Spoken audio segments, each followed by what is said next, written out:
Oke. Bismillahirrahmanirrahim. Assalamualaikum warahmatullahi wabarakatuh. Salam sejahtera bagi kita semua. Shalom, Om Swastiastu, Namo Buddhaya, salam kebajikan. Sebelumnya, saya ucapkan selamat datang kepada yang terhormat Ibu Dr. Randa Emi Nurharyati, MHum. Selamat datang kepada narasumber kita, Kak Aditya Yudakusuma dan Kak Muhammad Nur Haikal. Dan selamat datang kepada seluruh peserta webinar.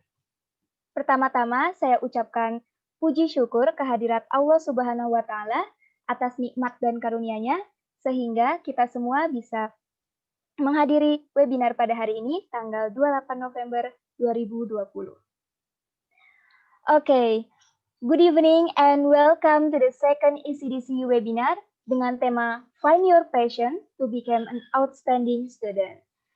This webinar is held by English Conversation and Discussion Club, Universitas Pembangunan Nasional Veteran Yogyakarta. Let me introduce myself. My name is Salsa Bilana Divatahril. I'm as a Master of Ceremony and will guide you for the several agendas today. Okay, how are you, ladies and gentlemen? Bagaimana kabarnya semuanya? Semoga selalu sehat dan selalu dalam lindungan Tuhan Yang Maha Esa. Oke, baik. Untuk agenda selanjutnya, yaitu sambutan dari keynote speakers, Vice President of ECDC 2020, waktu dipersilahkan. Oke, thank you Sabil. Assalamualaikum warahmatullahi wabarakatuh. Waalaikumsalam warahmatullahi wabarakatuh. Good afternoon, ladies and gentlemen. First of all, let us thank God because of His blessing and His mercy, so we can gather here in a very good time and hopefully in a very good condition virtually, although we are still struggling in the middle of this pandemic. Well, let me introduce myself. I am Lailatul Fitria as the Vice President of ECDC 2020. In this chance, I would like to welcome Ms. Emi Nurharyati as the advisor of ECDC UPN Veteran Yogyakarta. Thank you for coming. I also would like to welcome Kak Yuda and Kak Haikal. Thank you very much to both of you for giving your time to share the inspiration stories through this event. Thank you also for all the committee who have prepared this event very well. And last, thank you for all participants who are taking part in this event. This webinar event is one of the ECDC 2020 annual programs, and this is the second time we conduct a webinar event. The theme of our second webinar is Find Your Passion to Become an Outstanding Student. By participating in this 2020 ECDC second online webinar, I hope that you will get the strategies you need to develop your enthusiasm and competence to become an outstanding student, of course, in your own version. I hope there will be knowledge that you can find here. I hope there will be experiences that you can learn from. And I also hope there will be values that you can bring home. Therefore, here we present to all of you, not only to the member, but also to the committee, the people who we think are fit and capable enough to inspire all of us with their full of challenges journey in becoming an outstanding student, even outstanding employee in their version. Well, ladies and gentlemen, once again, thanks to all of you. Hopefully, this event can run smoothly until the end, and we all can get valuable lesson from the speakers today. I also apologize if there were any mistakes during my speech and during this webinar. Stay enthusiastic in the middle of this pandemic and don't forget to wear mask, keep distance, and wash your hands. So that's all for me. Thank you for your attention. Welcome to UPN Veteran Yogyakarta. Welcome to English Conversation and Discussion Club, and welcome to Advancing Insight. Thank you very much. Wassalamualaikum warahmatullahi wabarakatuh. Waalaikumsalam. Oke, thank you so much Kak Fitri. Selanjutnya kita next ke agenda utama kita pada hari ini, yaitu sharing session dari Kak Muhammad Nur Haikal dan juga dari Kak Aditya Yuda Kusuma sebagai narasumber kita pada hari ini, yang akan dipandu oleh moderator kita, Kak Pinkan Nabila sebagai Deputy Public Relations Division ICDC 2020. Oke, sebelum saya serahkan kepada moderator, saya akan membacakan CV dari Kak Pinkan terlebih dahulu.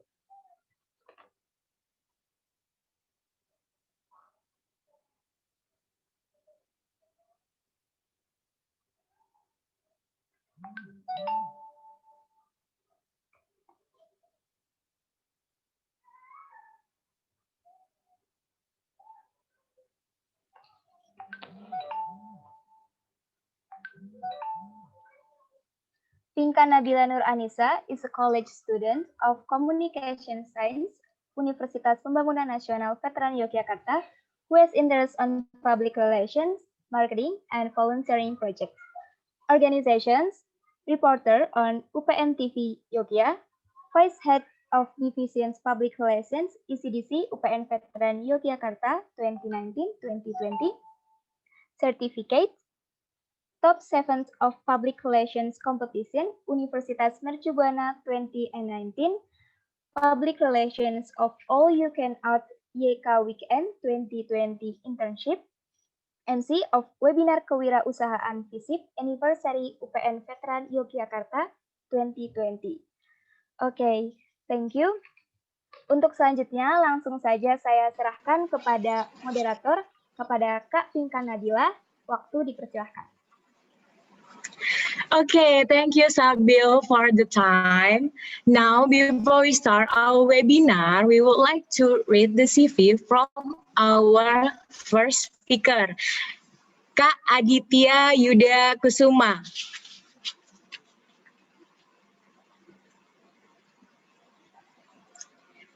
Okay, Kak Yuda is an alumni from Petroleum Engineering 2013 with cum laude honor. On 2018 till 2019, he became a stimulation engineer junior at Slumbersea. On 2019 till 2020, Kak Yuda became a customer client coordinator at Slumbersea. And on 2020, he won a behavior award from PT Chevron. Oke, itu adalah CV dari narasumber pertama kita, yaitu Kak Yuda.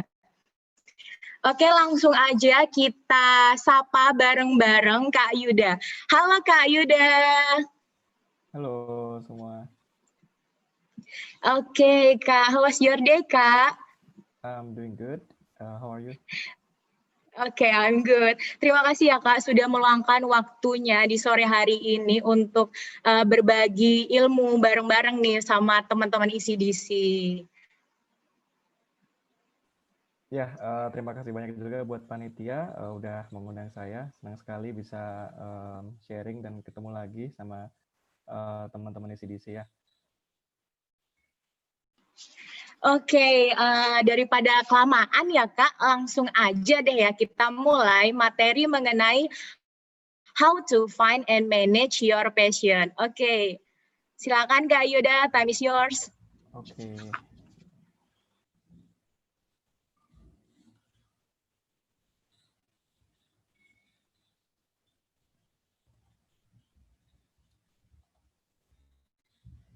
Oke, udah pada lihat slide-nya ya? Oke, sudah Kak. Udah. Oke.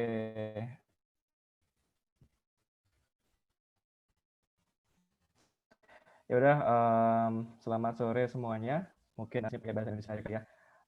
Sebelumnya terima kasih banyak atas waktunya yang diberikan kepada panitia ICDC sudah mengundang saya untuk sharing di webinar yang telah meluangkan waktu yang sangat berharga untuk mengikuti sharing session di sore hari ini.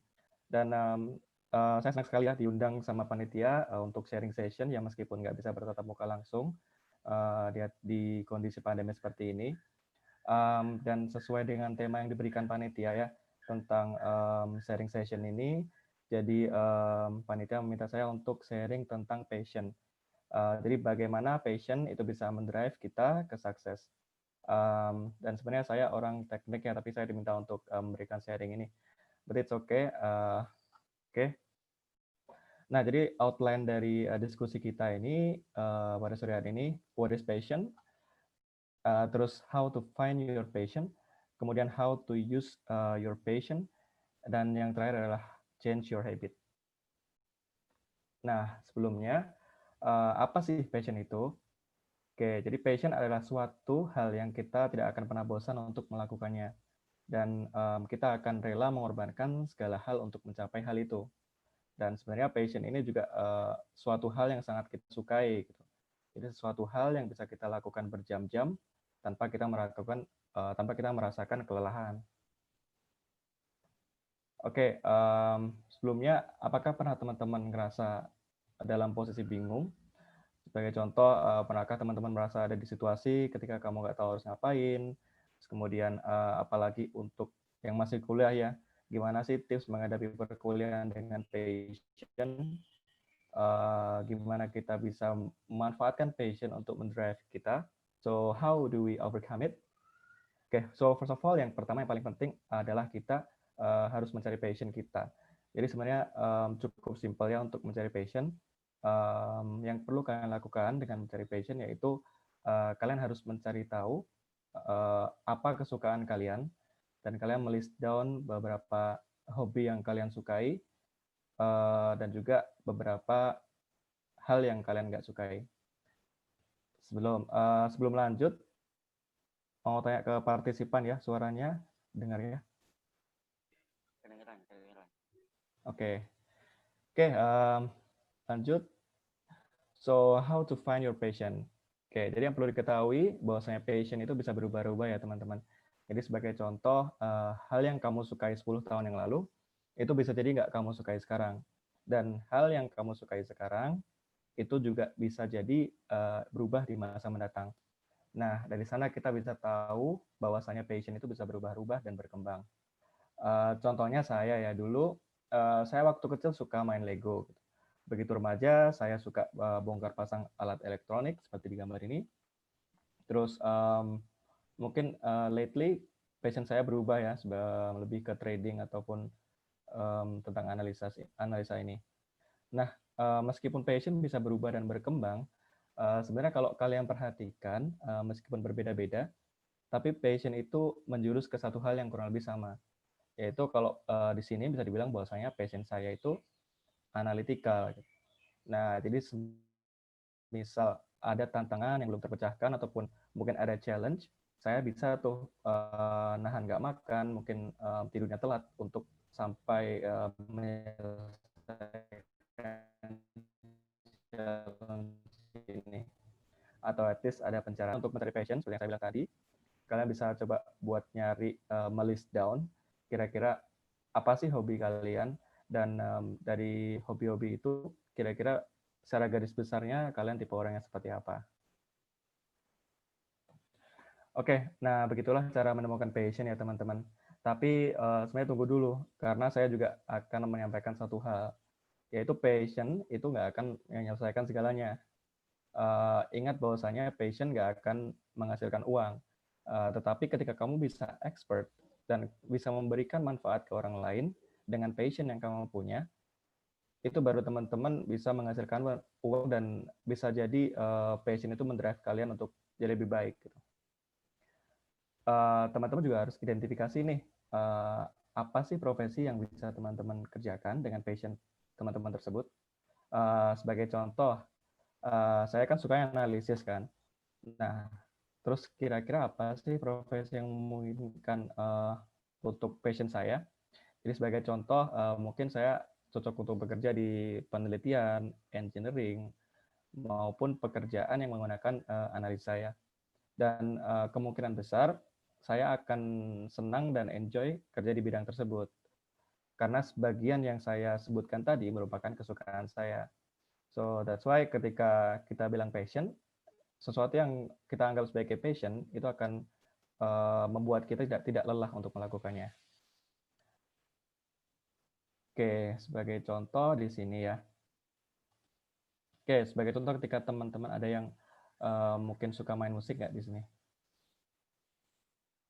Ya mungkin banyak ya, suka main musik dan juga bermain komputer. Nah, kira-kira kalau kombinasi dari dua kesukaan ini apa yang bisa kita jadikan pekerjaan ataupun side hustle ya, sebagai kerjaan sampingan. Sudah banyak ya, bisa menjadi YouTuber misalnya, mengcover lagu di YouTube, itu bisa menjadi side hustle ataupun jadi suatu hal yang bisa kita kerjakan dengan passion kita. Oke, yang ketiga, setelah kita tahu passion kita itu apa dan profesi apa yang mungkin kita lakukan di passion kita, nah kita perlu nih buat planning apa sih yang harus dilakukan dengan passion itu. Nah, kembali saya kasih contoh diri saya sendiri dengan passion saya yang suka menganalisis. Terus apa ya profesi yang mungkin saya lakukan? Nah, tapi coba teman-teman bayangkan ya, ketika saya yang suka analisis dan saya hanya berdiam diri di belakang meja gitu. Nah, tentu ide-ide yang saya punya, ide-ide yang bagus, yang mungkin saya bisa sampaikan ke orang lain itu akan percuma karena orang-orang nggak akan tahu, bukan? Nah, that's why dulu ketika kuliah, saya sadar bahwasanya kekurangan saya di masa itu adalah menyampaikan pendapat. So that's why di kala itu saya menyusun strategi yaitu dengan ikut organisasi, salah satunya ACDC ini ya. Dan dengan berorganisasi, tentu kita bisa bersosialisasi dan menyampaikan ide-ide ke orang banyak. Dan kebetulan saya dulu juga menjadi ketua ACDC dan alhamdulillah sekarang ACDC bisa berkembang sampai sekarang. Oke, jadi dari 3 strategi yang disebutkan di atas, sebenarnya yang paling penting adalah kebiasaan. Ketika kita sudah mempunyai planning, kita harus mulai merealisasikan nih planning kita apa. Sebagai contoh tadi, sewaktu kuliah saya ikut organisasi dan ikut berbagai kegiatan sosial sebanyak mungkin, karena dulu saya tahu kekurangan saya di masa itu. Nah, tapi sekarang mungkin kekurangan itu malah justru menjadi kelebihan. Karena dahulu saya udah merubah habit saya sebagai mahasiswa di kala itu.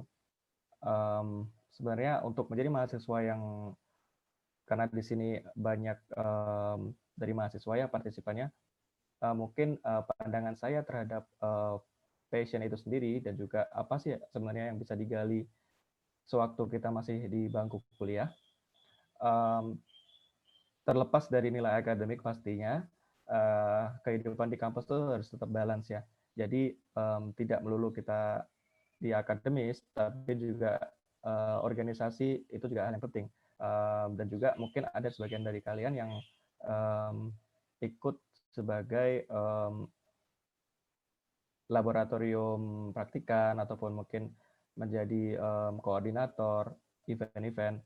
Nah, percayalah bahwasanya mungkin kalian anggap itu sementara kayak ya mainan gitu ya. Cuman sebenarnya itu hal yang benar-benar sangat bermanfaat di kemudian harinya, karena emang sebagai contoh ketika saya sudah bekerja sekarang, yang saya hadapi di lapangan, yang saya hadapi di kehidupan nyata itu bukan teoretikal apa yang saya pelajari di buku. Memang betul di buku juga ada, tapi most of the time itu bagaimana kita berkomunikasi dengan orang, terus bagaimana kita bisa menyikapi tentang suatu hal gitu, di kehidupan kita.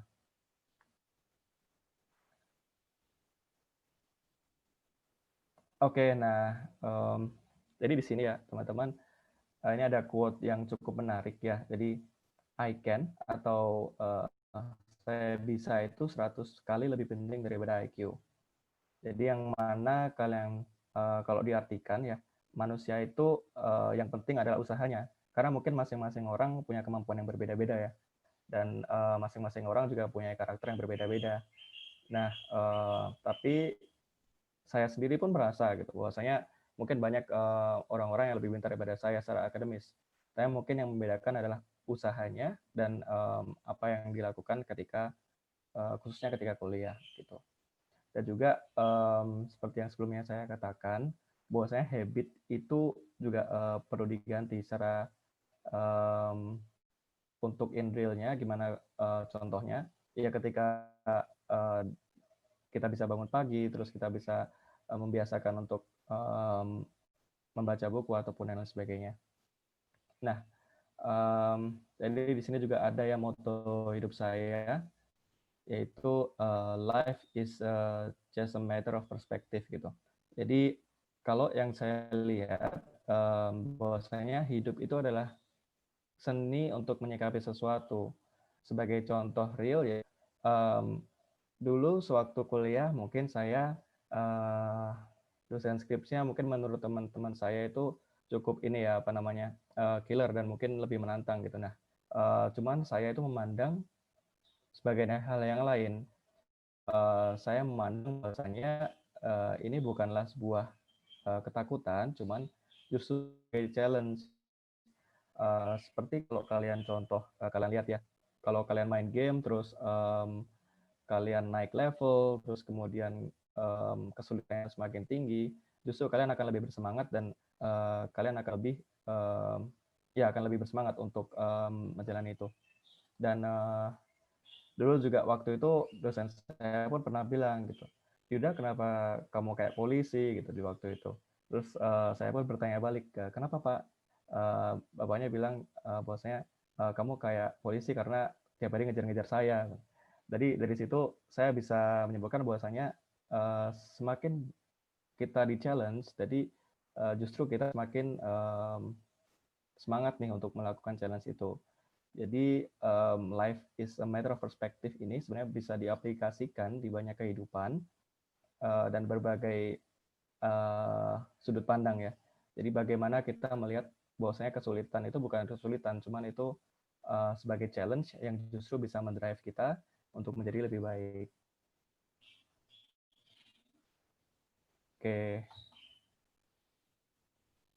Oke, ini juga ada satu quotes ya. Yang ini, the same boiling water that soften the potatoes, harden the egg. It's not about the circumstances, but what you are made of. Jadi di sini intinya sama-sama air panas nih. Jadi sama-sama air panas, yang satunya membuat si potato atau si kentang itu lembut, tapi justru si telurnya menjadi keras dengan yang panas. Jadi sebenarnya dengan kondisi yang sama, yang membedakan seseorang adalah bagaimana dia menyikapi terhadap sesuatu. Gitu. Mungkin singkat aja ya presentasi saya. Terima kasih. Question and answer-nya langsung atau nanti ya? Q&A-nya nanti ya, Kak. Oh ya udah. Oke, kalau gitu mungkin cukup dari saya. Terima kasih semuanya. Oke, thank you ya Kak Yuda atas materinya yang benar-benar insightful banget gitu loh buat aku dan teman-teman. Oke, teman-teman kita bakal ada sesi tanya jawab tapi sehabis dari speaker kedua kita. Nah, speaker kedua kita kali ini tentunya nggak kalah keren dari speaker kita sebelumnya, yaitu ada Kak Muhammad Nur Haikal. Halo Kak Haikal. Halo semua, halo. Halo Kak, tapi sebelumnya aku minta izin bacain CV dari Kak Haikal dulu ya. Oke, siap. Oke, Kak Muhammad Nur Haikal is a student from Geological Engineering 2016.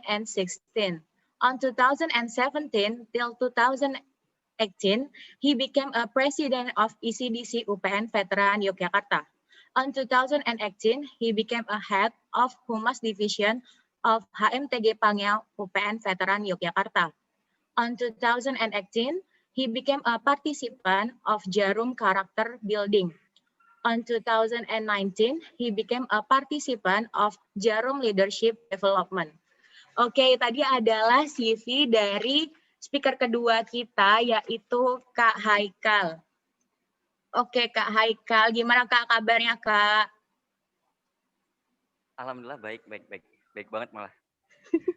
Oke, Kak, langsung aja ya. ini menyampaikan materi tentang how to get a scholarship. Langsung aja deh, monggo Kak. Oke, sebentar. Itunya udah dinyalain belum ya? PPT-nya. Jadi aku bisa minta tolong operator nggak, satu orang dari panitia mungkin yang bisa tolong ngebukain PPT-nya gitu. Oke, bisa Kak. Sebentar ya Kak. Oke, sip. Nah, mungkin sambil menunggu yang lain, seperti yang udah dikenalin ya, mungkin sekilas tadi udah dikenalin, tapi mungkin di depan kita juga bakal kenalan lebih jauh lah. Nah, di sini mungkin sebelum aku mulai, aku pengen nanti moderator mungkin bisa menyela gitu ketika suaraku kurang jelas atau ada suara berisik, karena memang aku sekarang posisinya lagi di luar rumah karena tadi juga hujan, jadi ya neduh di sini lah istilahnya kayak gitu. Ini suara kedengeran belum? Kedengeran jelas Kedengeran Kak? kan ya? Jelas. Oke, siap. Oke, kita mulai ya. Sesuai dengan apa yang teman-teman lihat di slide pertama ini, materi yang akan saya bawakan yaitu mengenai tips and tricks how to get a scholarship gitu ya. Jadi bagaimana caranya kita untuk mendapatkan beasiswa. Nah, di sini mungkin nanti untuk tips dan triksnya itu akan lebih ke pengalaman yang udah saya dapatkan selama mengikuti proses untuk mendapatkan beasiswa. Nah, mungkin seperti itu ya. Oke, next. Oke, untuk outline presentasi ataupun presentation online pada hari ini, yang pertama ada introduction, yang kedua ada common types of scholarship, yang ketiga ada benefits of scholarship itself, and also tips and tricks. Oke, next, langsung aja. Oke, ini di introduction ya. Mungkin di introduction aku nggak mau berlama-lama gitu ya. Teman-teman juga bisa baca di sini. Tetapi yang pengen mungkin aku aku sampaikan di sini adalah saya merupakan Base One Jarum, ataupun itu nama yang diberikan kepada kami penerima beasiswa Jarum. Dan saya merupakan angkatan ke-34 seperti itu. Nah, di sini sebenarnya bukan kayak pengen sombongin gitu ya, ataupun pengen apa-apa, tapi kayak hal ini penting buat teman-teman nanti mendengarkan tips dan trik yang saya berikan ataupun materi yang saya sampaikan nanti biar lebih kredibel gitu. Jadi bahwa ini terbukti nih bahwa yang dia lakukan, pengalaman yang dia sharing ke kita ternyata memang membuahkan hasil seperti itu. Oke, next. Oke, jadi kita mulai di bagian utama dari materi kita, yaitu common types of scholarship. Jadi di sini yang pengen saya sampaikan bahwa jadi sebenarnya di lingkungan kita gitu ya, itu ada banyak jenis beasiswa, dan dari banyak jenis beasiswa itu kita harus tahu satu persatu karena beda beasiswa, cara masuknya juga beda, persyaratan yang dibutuhkan juga berbeda. Nah, mungkin di sini akan aku bahas satu persatu secara singkat aja mungkin. Oke, next. Oke, yang pertama adalah beasiswa penuh. Nah, beasiswa penuh seperti yang teman-teman tahu ya, dari saya mungkin sering lah teman-teman dengar kayak full funded gitu kan. Nah, beasiswa penuh ini dia berarti bahwa beasiswa yang kita dapatkan itu melebihi dengan kayak uang beasiswa untuk akademik kita aja. Nah, tetapi ada juga dana untuk kebutuhan pendukung bagi penerimanya seperti biaya hidup, gitu, biaya perjalanan, asuransi, akomodasi, sarana prasarana dan lain sebagainya. Nah, untuk contohnya sendiri, untuk yang beasiswa full funded, ini aku ambil ada 2 contoh. Yang pertama ada Australian Development Scholarship, itu beasiswa full funded ke Australia, gitu ya. Dan kemudian ada Chevening juga, dan ada Ford Foundation. Oke, lanjut.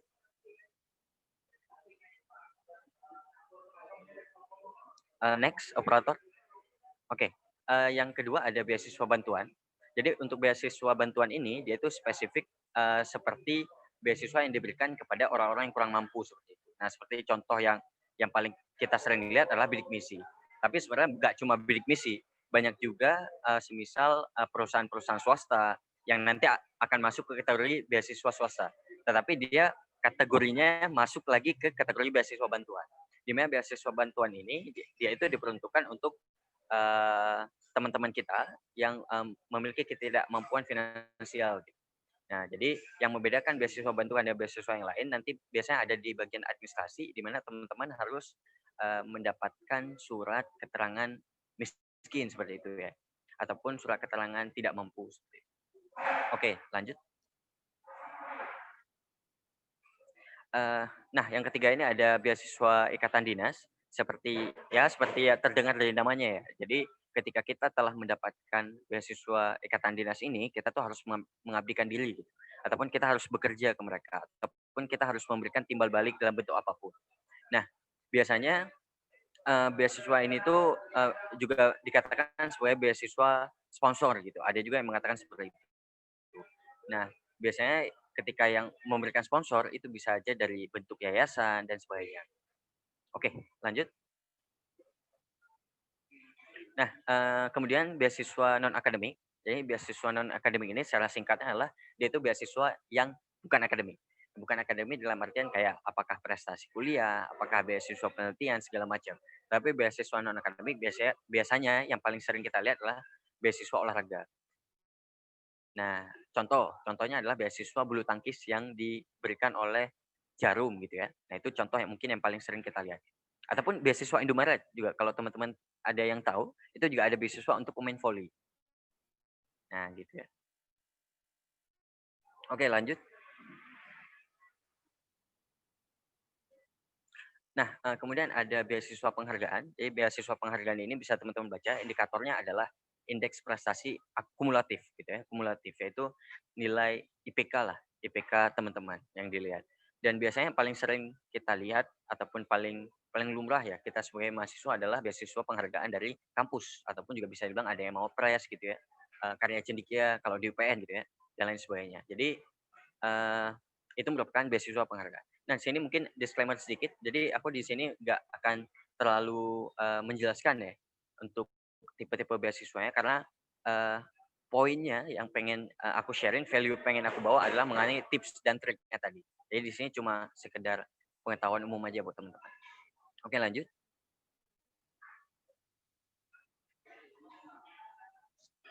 Nah, kemudian beasiswa perguruan tinggi. Beasiswa perguruan tinggi itu biasanya kalau ya beasiswa yang diberikan oleh kampus gitu ya istilahnya ya. Nah, dia bentuknya juga ada beberapa, sebenarnya ada juga yang masuk ke beasiswa yayasan kalau memang kampus itu swasta dan berbentuk yayasan.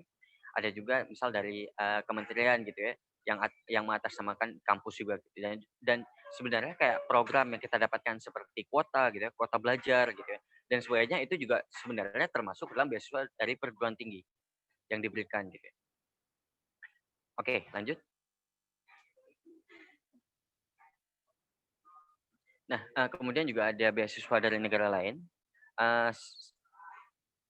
Ya, beasiswa ini adalah bentuk kerjasama eksklusif gitu ya, dari negara satu dengan negara yang lain. Dan biasanya yang melakukan kerjasama ini adalah negara maju dengan negara yang mungkin berkembang.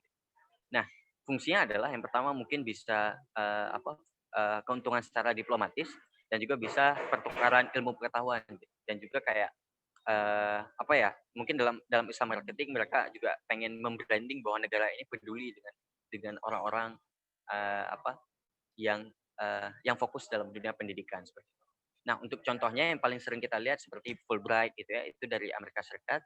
Kemudian juga ada Navig Neso dari Belanda dan sebagainya. Oke, dilanjut. Kemudian ada beasiswa penelitian. Untuk beasiswa penelitian sebenarnya hampir sama ya dengan beasiswa penghargaan yang tadi. Nah, tapi lebih spesifik di sini adalah beasiswa penelitian itu khusus untuk melakukan penelitian. Nah, seperti contohnya yang mungkin sering kita lihat adalah ada beasiswa bantuan tugas akhir gitu. Ada beasiswa bantuan untuk PKM segala macam. Nah, itu merupakan beasiswa ataupun bantuan yang diberikan kepada mahasiswa ataupun kepada mahasiswi, pada mahasiswi ketika mereka ingin mengerjakan suatu penelitian. Seperti itu. Oke, lanjut. Ini beasiswa swasta. Beasiswa swasta ini ialah beasiswa yang diberikan oleh suatu perusahaan gitu ya, bukan milik negara, itu milik swasta. Dan suatu perusahaan tersebut dia itu bukan biasanya sih, memang harus memiliki program yang namanya program CSR, yaitu Corporate Social Responsibility. Dan berbeda perusahaan, CSR kan berbeda. CSR itu mungkin dibagi beberapa, aku sempat lupa ya. Ada yang di lingkungan, ada yang langsung ke masyarakat ataupun community empowerment gitu ya. Ada juga ke beasiswa pendidikan. Nah, contoh yang aku bawa di sini ada beasiswa Tanoto Foundation, itu dari perusahaan Tanoto. Ada beasiswa Jarum Plus, itu dari Jarum. Ada beasiswa Yayasan Toyota Astra. Ada juga BCA Finance Peduli. Ada juga beasiswa Data Print dan lain sebagainya. Oke, next. Nah, kemudian beasiswa komunitas, yayasan, dan organisasi. Nah, mungkin sebenarnya udah sempat aku aku singgung juga ya tadi ya, bahwa mungkin ada yayasan, ada juga komunitas gitu ya, ada juga organisasi yang dapat memberikan beasiswa. Jadi nggak terbatas pada teman-teman ketika mencari beasiswa itu harus ke pemerintah, harus ke perusahaan-perusahaan yang besar, itu nggak. Banyak juga kok kayak komunitas, yayasan, organisasi. Nah, pertanyaannya adalah mau nggak kita mencari. Nah, itu kan nggak otomatis kayak mereka, misalnya SMS nih, kan teman-teman dapat SMS Telkomsel gitu ya. Nah, nggak bisa tuh kayak gitu tuh, bahwa mereka harus cari teman-teman, nggak bisa. Yang harus teman-teman lakukan adalah teman-teman bisa nggak keluar untuk mencari beasiswa-beasiswa yang banyak di luar sana. Nah, jadi poin di sini yang ingin aku jelaskan ketika aku menyebutkan bahwa banyak bentuk beasiswa-beasiswa ini adalah sangat banyak peluang beasiswa yang ada di lingkungan kita gitu, di negara kita gitu, ataupun bahkan di luar negeri itu banyak banyak banget. Nah, tetapi kok masih ada yang semisal dia kuliah selama 4 tahun gitu ya atau lebih, tapi dia nggak dapat beasiswa sama sekali. Nah, itu harus jadi pertanyaan untuk dia. Apa yang dia lakukan selama ini? Atau mungkin dia merasa kalau orang tuanya tidak membutuhkan bantuan, ataupun memang dia fokus ke hal yang lain. Nah, itu silahkan untuk alasan. Nah, tetapi kesempatan yang sangat besar ini, sangat luas ini, dan sangat banyak ini sangat disayangkan apabila teman-teman tidak dapat memanfaatkannya. Gitu. Jadi apabila teman-teman ini masih di bangku kuliah, masih ada waktu lah, itu sangat disarankan untuk mencari beasiswa-beasiswa seperti itu. Oke, next. Oke, jadi kita masuk ke bagian yang kedua, yaitu benefits of scholarship ataupun manfaat dari mendapatkan beasiswa. Nah, apa aja sih manfaatnya ketika kita mendapatkan beasiswa? Apakah cuma duit gitu kan? Karena kan ya biasanya orang lebih lebih pahamnya beasiswa itu ya duit gitu. Yang kita dapatkan cuma duit. Nah, mungkin di sini aku sebagai penerima beasiswa yang apa ya? Mungkin kategorinya adalah bukan cuma duit yang aku dapatkan. Sehingga aku akan membreakdown manfaat-manfaat yang mungkin teman-teman bisa dapatkan dengan mendapatkan suatu beasiswa. Oke, next. Oke, jadi sebelum kita masuk manfaat, aku pengen jelasin dulu gitu ya. Jadi mungkin berdasarkan manfaat itu tadi gitu ya, ataupun ya berdasarkan apa ya? Ya mungkin manfaat itu tadi ya. Aku membaginya menjadi beasiswa jangka panjang plus ada plus-plusnya. Jadi ada hal yang kita dapatkan lebih dan juga beasiswa jangka pendek. Plus minusnya apa? Jadi beasiswa jangka panjang contohnya seperti Jarum beasiswa plus gitu. Nah, jadi beasiswa yang kita dapatkan itu bukan cuma duitnya aja, tetapi juga ada pelatihan, ada kegiatan, banyak hal lah, ada course-course yang kita dapatkan seperti karakter building, ada leadership development yang aku sebutkan tadi di CV, ada juga nation building dan sebagainya. Pokoknya banyak hal yang kita dapatkan gitu. Banyak pelatihan soft skill yang kita dapatkan. Dan duit juga kita dapatkan. Cuma minusnya adalah beasiswa ini membuat kita terikat. Karena ketika kita mendapatkan beasiswa, itu biasanya kita tuh akan ada perjanjian bahwa kita tidak sedang mendapatkan beasiswa yang lain gitu. Nah, kalau beasiswa Jarum sendiri itu beasiswa jangka panjang dan waktunya adalah kurang lebih 12 sampai 13 bulan. Nah, sehingga ketika kita dalam waktu setahun itu kita tidak boleh mendapatkan beasiswa apapun ataupun tidak boleh mengapply beasiswa apapun, dan itu telah kita lakukan tanda tangan di atas materai gitu. Jadi nggak bisa kita langgar gitu. Nah, mungkin minusnya itu. Minusnya adalah bahwa mungkin beasiswa yang kita dapatkan secara material itu terbatas. Karena kan kita terikat kan, jadi kita nggak bisa ngehunting beasiswa yang lain nih. Nah, itu kurangnya ataupun minusnya dari beasiswa yang jangka panjang. Nah, kemudian yang jangka pendek itu adalah beasiswa ketika kita apply, kita keterima, kita dapat cash-nya gitu, ataupun kita dapat bantuan dananya, ataupun kayak bantuan pemotongan UKT juga bisa gitu. Nah, jadi setelah kita mendapatkan itu, selesai gitu. Jadi nggak ada ikatan lagi. Jadi kita udah bisa nge-hunting beasiswa-beasiswa yang lain. Nah, plusnya adalah berarti kita bisa mencari beasiswa yang lain untuk untuk mendapatkan pundi-pundi finansial gitu ya. Dan minusnya adalah kita nggak dapat apa-apa selain duitnya aja gitu, ataupun dananya aja.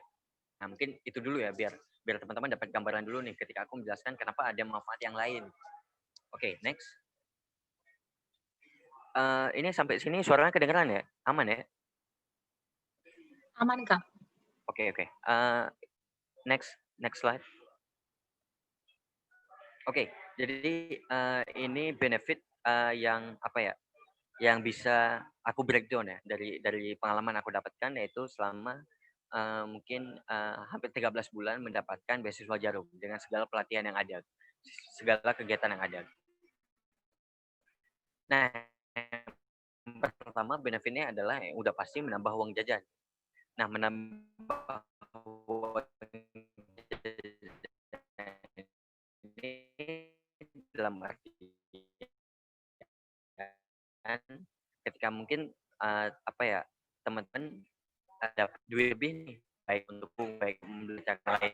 Misal kayak teman-teman pengen beli laptop macamnya, itu bisa tuh dari duit beasiswa.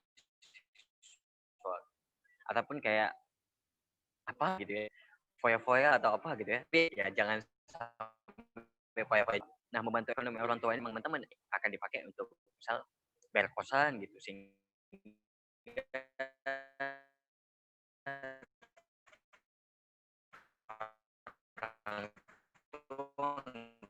nggak harus bayar gitu, ataupun meringankan UKT gitu kan, bulanan ya kan.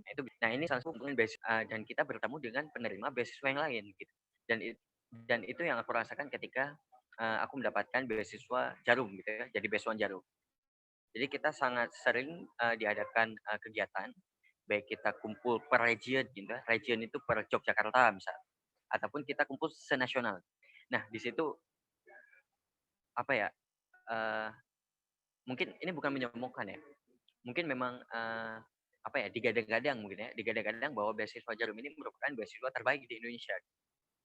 Nah, aku berani bilang kayak gitu karena aku ngerasa kayak ada beberapa teman yang dapat XL Future Leader ya kalau nggak salah. Itu ya merasa bahwa Jarum ini luar biasa. Nah, Jarum ini luar biasa karena apa? Karena seleksinya itu sangat susah, sangat ketat gitu ya. Dan kita berhadapan dengan jutaan orang, jutaan mahasiswa. Dan itu yang membuat mungkin saringannya juga sangat luar biasa. Sehingga aku benar-benar mendapatkan teman-teman relasi dan wawasan yang luar biasa juga gitu. Bayangkan teman-teman, di angkatanku aja di Best 134, aku tuh seangkatan dengan Miss Indonesia gitu. Bayangkan gitu. Jadi kita ada di angkatan kita tuh ada penyiar radio gitu. Ada Miss Indonesia gitu. Ada temanku juga dia apa? Dia ketua BEM Erlangga, dia itu cewek, dia ketua BEM Erlangga gitu. Apa kampus Erlangga. Kemudian ada juga yang apa temanku apa? Dia BEM FISIP, ketua BEM FISIP, dia juga pernah beberapa kali diundang ke Metro TV gitu. Pokoknya kita menemukan orang-orang yang luar biasa gitu, dan apa ya, nggak nyangka aja gitu bahwa kita tuh seangkatan dengan mereka. Bayangin nih, misalnya aku duduk dan di sampingku adalah seorang Miss Indonesia gitu, dan itu kan kayak langit sama bumi, saya kayak gitu ya, bahwa kayak kita tuh ngerasa kayak ternyata orang yang seumuran dengan kita ada yang udah sehebat ini gitu, seluar biasa ini gitu. Dan itu yang membuat bahwa beasiswa yang aku dapetin kemarin itu sangat berharga dan lebih berharga daripada uang. Jadi kita dapat misalnya ya paling kasarnya adalah kita dapat kontak gitu, kita dapat kenalan gitu. Jadi kalau kita kemana-mana kita ada teman gitu kan. Pokoknya kasarnya seperti itulah. Nah, kemudian nomor 4 adalah mengasah soft skill. Nah, mengasah soft skill ini kebetulan di Jarum itu kita punya banyak program kemarin. Ada karakter building. Karakter building itu kita selama 4 hari 4 malam kayak dilatih sama tentara gitu. Itu benar-benar kayak kita dilatih kedisiplinan, pokoknya segala macam lah untuk membentuk karakter. Nah, itu yang pertama dilakukan di Jarum kemarin. Nah, kemudian ada setelah itu ada leadership development. Di leadership development kita lebih dilatih untuk menjabat gitu, berdiskusi, belajar psikologi gitu, dan segala macam lah. Pokoknya tentang leadership development, gitu. Public speaking juga. Gitu. Nah, kemudian di sana juga ada nation building, di mana kita diajarkan tentang Indonesiaan dan juga tentang culture-culture yang ada di Indonesia yang harus dilestarikan. Sharing-sharing dengan tokoh-tokoh terkenal di Indonesia seperti itu. Nah, kemudian ada juga untuk menambah motivasi belajar dan meningkatkan nilai. Nah, ini sebenarnya tanpa disadari dengan teman-teman mendapatkan beasiswa, biasanya teman-teman itu akan terkayak punya batas ataupun standar IPK gitu kan, kasarannya gitu. Misal IPK-nya itu harus di atas 3 gitu, atau 3 sekian gitu. Nah, sehingga teman-teman akan terpacu untuk mempertahankan nilai itu gitu. Dan cara mempertahankan gimana? Ya, dengan cara belajar gitu. Nah, sehingga ini sangat penting sebenarnya kalau memang teman-teman ngerasa kayak aku tuh kuliah tuh kayak kita sebenarnya agak longgar ya. Agak longgar dalam artian per semester SKS yang bisa kita ambil terserah kita sebenarnya kan. Kecuali ada misal kayak teman-teman ya merasa kalau kayak ini juga beban buat kita karena kita disekolahkan sama orang tua. Nah, sehingga harus serius. Nah, namun dengan mengambil beasiswa juga kalau teman-teman merasa motivasi belajarnya kurang, malah teman-teman harus mengambil beasiswa. Sehingga teman-teman akan terus terpacu dan juga akan terus keep on the track adalah menambah list prestasi. Nah, ini yang sangat penting yang mungkin aku nggak tahu ya, mungkin beberapa teman nggak nyadar hal ini. Nah, jadi yang perlu teman-teman tahu bahwa kan ketika kita melamar kerja, kita pengen, misal di webinar kayak gini misal, kan kita akan dibacakan CV kita gitu kan. Nah, mendapatkan beasiswa itu merupakan prestasi. Jadi bukan hanya lomba gitu. Nah, jadi teman-teman bisa aja nih, teman-teman nggak punya prestasi ikut lomba, organisasi mungkin kurang, tapi teman-teman dapat beasiswa gitu. Nah, itu luar biasa itu prestasi. Nah, apalagi beasiswa yang memang terkenal akan kesusahan ataupun kayak kredibilitasnya tinggi gitu. Nah, semisal kayak contohnya itu udah menjadi sebuah prestasi. Nah, itu jadi teman-teman harus bisa mengubah pola pikir bahwa beasiswa ini bukan cuma kayak kita dapat dana untuk jajan gitu, enggak. Ini juga bagian dari prestasi. Jadi sehingga teman-teman ya hunting beasiswa juga harus sama dengan hunting lomba gitu. Kalau teman-teman juga senang lomba. Nah, jadi ini harus jadi motivasi buat teman-teman bahwa beasiswa itu sangat bisa dimasukkan CV dan itu menjadi poin plus buat teman-teman. Nah, kemudian yang terakhir adalah meningkatkan rasa kompetitif. Nah, ini balik lagi ke yang poin yang di atas, di mana aku mengatakan bahwa di beasiswa yang aku dapatkan, aku dapetin teman yang banyak, relasi yang banyak, wawasan yang banyak, dan ilmu yang banyak. Nah, ini yang membuat aku gak puas diri gitu. Karena ada orang yang ngerasa ketika dia udah, misal di kampusnya udah nomor 1 nih, misal di fakultas udah nomor 1 gitu, ikut lomba banyak, nilai bagus gitu kan. Dia tuh udah ngerasa jumawa lah saya. Jumawa tahu ya, Nek? Jumawa ya.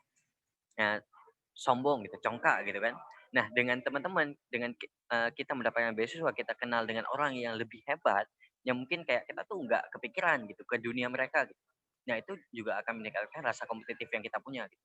Kita bakal mikir bahwa ternyata aku nggak ada apa-apanya gitu. Kayak aku juga dulu merasa gitu. Pas aku udah dapat beasiswa Jarum gitu kan, jujur aku ngerasa di kampus gitu ya, itu udah agak jumawa gitu. Nah, jumawa karena kita dalam satu sekampus UPN yang ikut kemarin itu sampai 200 sampai 300 orang pas angkatanku, itu dari UPN yang lulus cuma 7 orang gitu.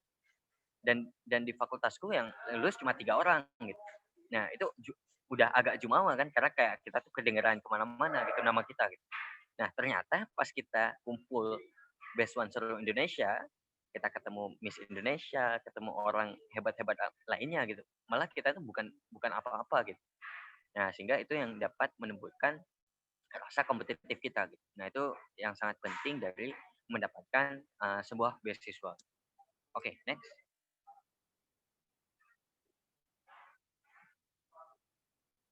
Next, operator. Oke, kita masuk ke tips and trick ya. Oke, next.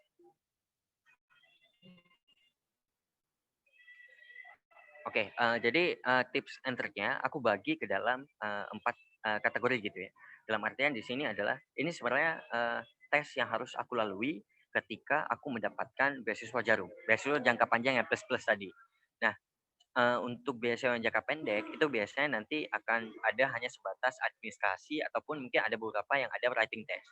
Tapi untuk FGD ataupun JAT gitu ya, yang aku jelaskan nanti dan juga interview biasanya itu nggak ada.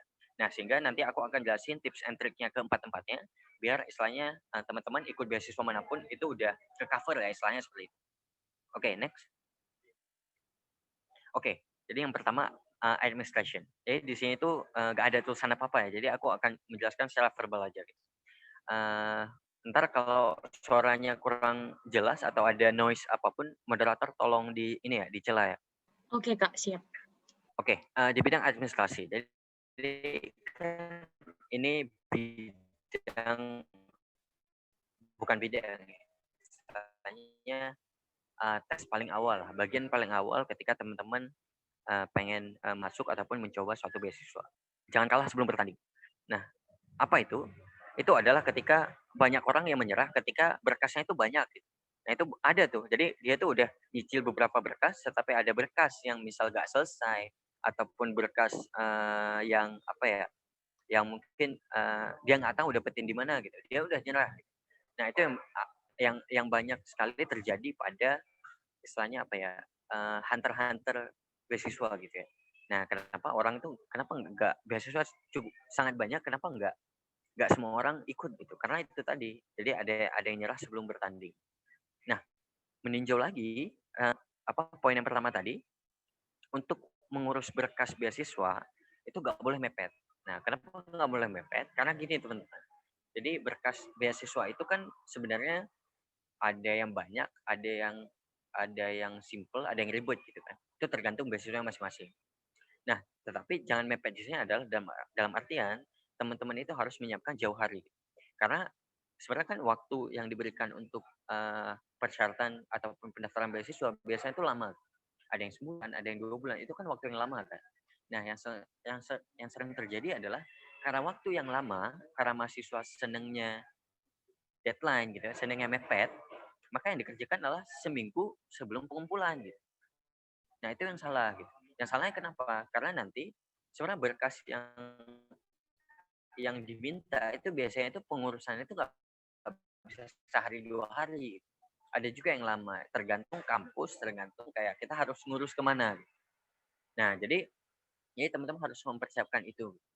Jadi kayak misal contoh yang paling umum ya, transkrip itu transkrip diurus ya. Sama biasanya yang itu adalah surat aktif, keterangan aktif, sama surat menerima. Biasanya membutuhkan waktu lama. Kayak harus adalah teman-teman itu harus mempersiapkan jauh hari gitu. Jadi untuk waktu yang sebulan itu harus start dari minggu pertama gitu. Harus dicicil dari minggu yang pertama gitu. Nggak boleh tuh dicicil dari minggu yang terakhir gitu. Karena nanti nggak sempat. Ataupun sempat, itu yang terjadi adalah nanti akan ada keburu-buruan. Baik dalam nanti teman-teman ngirim dokumennya misal kayak memasukkan ke map yang kurang bagus gitu, ataupun biasanya kan ada persyaratan kan harus dikirim kemana, alamat gimana gitu segala macam gitu, harus ngisi ke website segala macam gitu. Nah, itu harus dipersiapkan. Jadi apa ya, administrasi ini sebenarnya itu untuk tingkat kegagalannya itu sangat tinggi. Dan sangat tinggi itu dalam artian banyak yang apply, banyak yang kurang memuaskan, sehingga banyak yang tidak lolos administrasi gitu di awal. Padahal itu yang paling gampang sebenarnya. Administrasi itu paling gampang gitu. Nah, jadi karena itu gampang, jangan seolah-olah teman-teman menyepelekan masalah administrasi. Nah, itu yang ingin aku tekankan. Nah, kemudian kita masuk ke bagian cara kita untuk lulus administrasi. Administrasi kan sebenarnya semua orang sama gitu kan. Dia ngumpulin berkas. Nah, yang jadi pertanyaannya adalah berkas yang seperti apa yang lulus? Nah, berkas yang lulus adalah berkas yang menarik dan berkas yang lengkap. Nah, lengkap adalah sesuai dengan apa yang diminta. Nah, nggak boleh kurang. Lebih juga sebenarnya nggak boleh. Gitu. Nah, misal kayak teman-teman nggak diminta surat keterangan tidak mampu gitu, tapi memasukkan itu nggak boleh. Nah, jadi harus lengkap dan sesuai porsi. Nah, bikin menariknya adalah itu penambahan di isi berkas teman-teman. Dan biasanya yang harus lengkap adalah di data diri yang bagus dan juga dengan CV.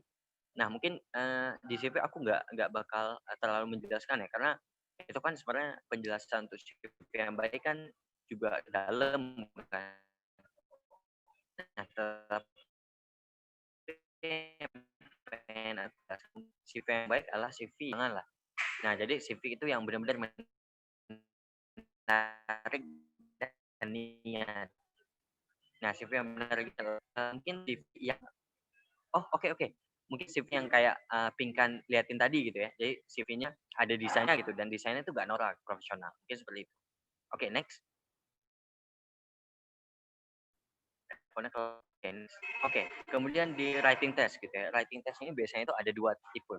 Ada tes potensial akademik, TPA, itu kayak tadi kelewatan tuh. Ada TPA, sama satu lagi ada tes psikotes, psikologi gitu ya. Untuk TPA, tips and triknya adalah ya belajar gitu. Itu kayak TPA numerik, kayak apa namanya, sinonim gitu kan. Pokoknya ya normal lah, TPA normal. Tapi tips and triknya adalah karena tidak ada minus, tidak ada pengurangan ketika salah-salah atau apapun, ya teman-teman usahakan mengisi semaksimal mungkin, sebanyak mungkin gitu. Itu kalau kalau tips yang aku gitu. Jadi daripada kita nggak ngisi, mending kita isi gitu. Nah, itu tips yang pertama. Kemudian di psikotes, itu biasanya itu ada 2 tuh. Kalau kalau di Jarum ya, aku terima tuh ada 2. Yang pertama adalah warteg test, itu tes menggambar gitu ya. Dan kemudian itu ada tes menggambar juga, tetapi kita menggambar suatu profesi gitu. Jadi kita digambar dan pilihannya itu yang periksa adalah orang-orang psikologi gitu. Jadi ada nilai psikologinya dari gambar yang kita hasilkan. Mungkin itu. Oke, lanjut. Mungkin lebih dalamnya ntar di pertanyaannya aja. Nah, kemudian GAT ataupun Game Assessment Test dan juga Forum Group Discussion. Nah, ini sebenarnya sangat tricky ya. Jadi sebenarnya ini hampir sama ya, tapi di Jarum kemarin kita menggunakan Game Assessment Test. Game Assessment Testnya itu berbeda sedikit dengan Forum Group Discussion, di mana kita bermain game dulu. Jadi kita bermain game dulu, jadi kayak ada bisa puzzle, bisa teka-teki gitu. Pokoknya game yang harus kita pecahkan gitu, secara berkelompok. Nah, setelah kita pecahkan berkelompok, kita tuh akan istirahat dan duduk kumpul dan nanti dari orang yang asesmennya, dari istilahnya penjuriannya itu nanti akan diskusi dengan kita gitu. Jadi di kelompok kita akan diskusi kayak nanya kayak tadi gimana cara kalian menyelesaikan ini gitu. Yang bikin ide duluan siapa gitu. Kemudian kamu ngapain aja gitu. Pokoknya ada diskusi lah secara berkelompok gitu. Jadi ada FGD setelah game. Gitu. Kalau FGD aja, dia kan biasanya diberikan topik, kemudian kita diskusi kan dalam suatu forum. Nah, yang tricky di sini adalah sebenarnya aku nggak bisa mengatakan poin apa yang dinilai. Nah, tetapi yang bisa aku jelaskan di sini adalah teman-teman harus menjadi pembicara yang baik dan pendengar yang baik. Nah, di mana teman-teman harus istilahnya memberikan gagasan yang baik, kan teman-teman juga harus vokal kan. Nah, tetapi teman-teman juga harus menjadi pendengar yang baik. Bagaimana cara teman-teman menerima saran orang lain, mendengarkan orang lain dan segala macam. Nah, triknya adalah orang merasa kayak dia tuh harus dominan di sana, dia tuh harus ngomong di sana. Dan ada juga orang yang ngerasa kayak, oh berarti ini kayaknya kita tuh nggak boleh terlalu dominan. Nah, itu yang triknya. Jadi orang tuh menganggap bahwa aku takut nih kalau dominan, ntar orang ngerasa kayak aku tuh terlalu dominan dan aku dianggap jelek. Nah, sebenarnya nggak ada. Aku sendiri juga nggak tahu harus bilang apa ke teman-teman. Nah, tetapi yang mungkin yang benar-benar aku rasakan adalah teman-teman harus menjadi pembicara yang baik dan juga pendengar yang baik. Oke, next. Nah, ini yang terakhir ya. Di interview. Kalau interview, tips and triknya adalah yang pertama teman-teman harus jujur. Karena yang interview kita adalah benar-benar profesional. Jadi ketika teman-teman berbohong gitu, teman-teman mengarang, gitu. Nah itu akan sangat kelihatan. Gitu. Nah sehingga teman-teman itu harus benar-benar jujur gitu, ataupun apa ya, pembicaraan itu benar-benar let it flow. Gitu. Tapi kan masalahnya ada juga kayak, bang aku tuh grogi gitu segala macam. Nah tapi sebenarnya teman-teman nggak usah takut. Gitu. Jadi karena ketika teman-teman grogi di sana, biasanya dari pengujian itu akan sedikit apa ya, ada ice breaking-nya lah. Jadi kayak benar-benar kita tuh dibawa dalam obrolan gitu kan. Nah, cuman yang menjadi tips and triknya adalah sebenarnya di interview itu kita tuh dapat nge-drive pembicaraan. Nah, nge-drive pembicaraan di sini adalah dalam artian kita tuh dapat nge-drive, kita tuh pengen ditanyain masalah apa gitu. Nah, jadi kita pengen ditanya masalah apa adalah hal-hal yang kita tuh istilahnya apa ya, nilai paling plus lah di CV kita gitu. Karena mereka istilahnya menanyakan tentang diri kita gitu, CV kita. Nah, misal contoh kayak gini nih. Nah, dulu aku tuh nge-drive pembicaraan ke arah yang pertama ke jurusanku, karena itu yang aku kuasai. Yang kedua adalah aku nge-drive ke poin di mana aku tuh menjadi ketua ICDC pada tahun kedua masuk kuliah gitu, pada aku semester 3. Jadi kan itu sebenarnya banyak masalah kan di situ, di mana aku harus berproses, cari pengalaman gitu, harus belajar banyak gitu. Pokoknya menjadi pemimpin di usia yang mungkin sangat muda pengalaman gitu. Nah, itu yang aku drive ke sana dan itu kan menarik dan itu menjadi poin yang paling besar menurutku saat itu, bahwa aku menjadi presiden gitu. Nah, jadi aku ngedrive ke sana. Jadi aku banyak cerita ke sana sehingga pertanyaan yang banyak dikeluarkan adalah pertanyaan mengenai hal itu. Nah, sehingga pembicaraan itu menjadi menarik dan sebagainya. Jangan sampai gini, teman-teman ini mencantumkan nih ada lomba ngaji gitu kan, ada lomba azan atau ada lomba sepak bola gitu, ada lomba olimpiade beasiswa gitu, olimpiade biologi gitu misalnya. Tapi teman-teman ketika teman-teman disuruh cerita di awal, teman-teman banyak cerita masalah bola gitu, masalah sepak bola gitu. Nah, jadi jangan sampai seperti itu gitu. Sehingga nanti pertanyaan yang dikeluarkan adalah kenapa kamu tertarik sepak bola gitu. Nah, emangnya apa yang bisa kita pelajari dari sepak bola segala macam lah. Nah, jadi teman-teman harus nge-drive pembicaraan ke arah yang poin yang paling besar lah yang teman-teman dapatkan ataupun punyanya di CV teman-teman. Oke, next. Nah, ini tips dan trik terakhir dan tips trik yang paling besar gitu, yang paling berpengaruh di perjalanan perbeasiswaan lah yang aku jalanin kemarin, yaitu doa dari restu orang tua. Nah, kenapa? Jadi aku tuh ngerasa aku salah satu orang yang aku ngerasa kayak aku tuh orang yang sangat beruntung. Beruntung dalam artian aku tuh ikut organisasi apapun, ikut mungkin lomba enggak sih? Ya organisasi apapun, ikut ya beasiswa apapun gitu ya. Mungkin lomba juga sih, tapi di perkuliahan aku nggak terlalu ikut lomba sih.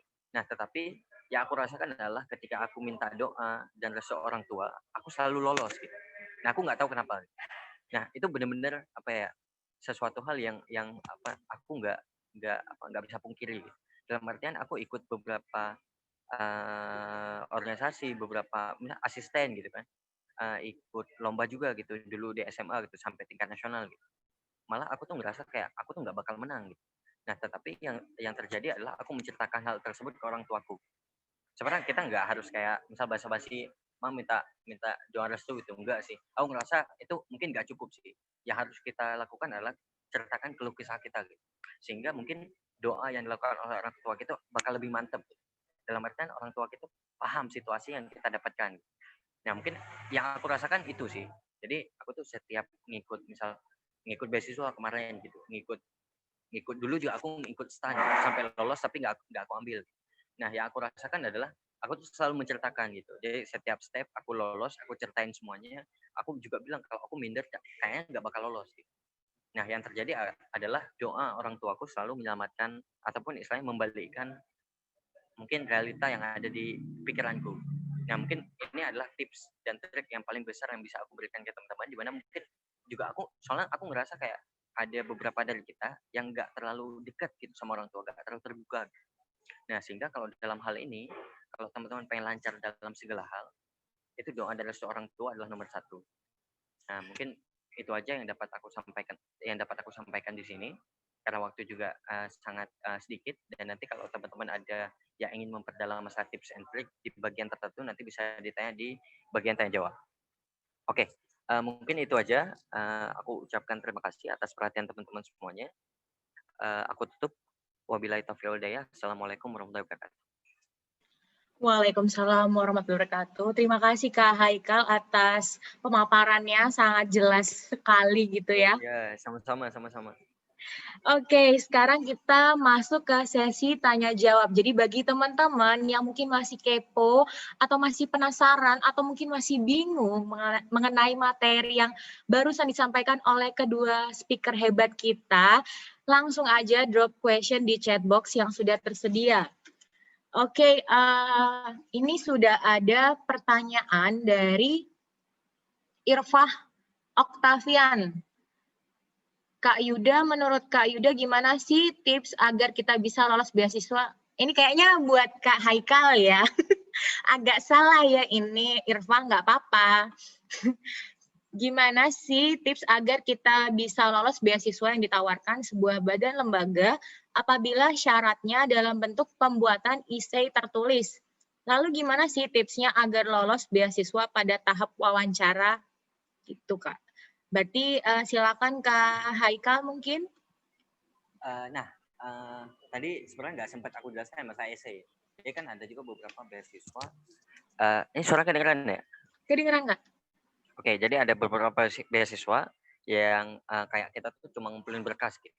Dan diantaranya biasanya yang nggak ada interview, itu ada essay-nya. Nah, sebenarnya apa ya, aku juga ngerasa aku tuh bukan penulis yang handal gitu. Dalam artian, aku kalau nulis mungkin agak bagus lah gitu kan. Misalnya nggak menarik lah gitu. Atau ngebosenin, atau kayak penggunaan bahasanya nggak bagus gitu. Jadi mungkin aku nggak bisa kayak terlalu memberikan tips and trick gimana cara nulis essay yang bagus. Nah, cuma yang pengen aku tekankan adalah sebenarnya essay yang bagus juga sama dengan interview yang bagus gitu. Dalam artian, essay yang bagus adalah interview yang kita lakukan tetapi dalam bentuk essay. Nah, tetapi bedanya adalah kita memprediksi pertanyaan yang akan ditanya. Nah, jadi tips dan trik yang mungkin akan aku berikan adalah teman-teman harus fokus ke bagian yang teman-teman paling poin teman-teman paling besar. Nah, jadi menceritakan ataupun menonjolkannya itu ya tentang itu aja gitu. Nah, jangan sampai teman-teman membuat essay, teman-teman menceritakan semua hal gitu. Nah, jadi teman-teman tuh yang pertama akan sangat membosankan. Karena kita nggak perlu tahu nih teman-teman di SMP jago apa gitu, nggak perlu tahu gitu, nggak relevan lagi gitu. Nah, jadi kayak teman-teman itu harus menonjolkan ataupun menceritakan sesuatu yang teman-teman memang value teman-teman paling besar gitu. Yang membuat teman-teman paling menarik, paling menjual. Nah, mungkin itu yang dapat aku berikan. Nah, kemudian di bagian interview gitu ya. Untuk yang interview sendiri, aku juga nggak bisa kayak memberikan kayak tips and trick yang sangat teknis sehingga teman-teman bisa membuat suatu interview yang bagus. Itu aku nggak bisa. Nah, mungkin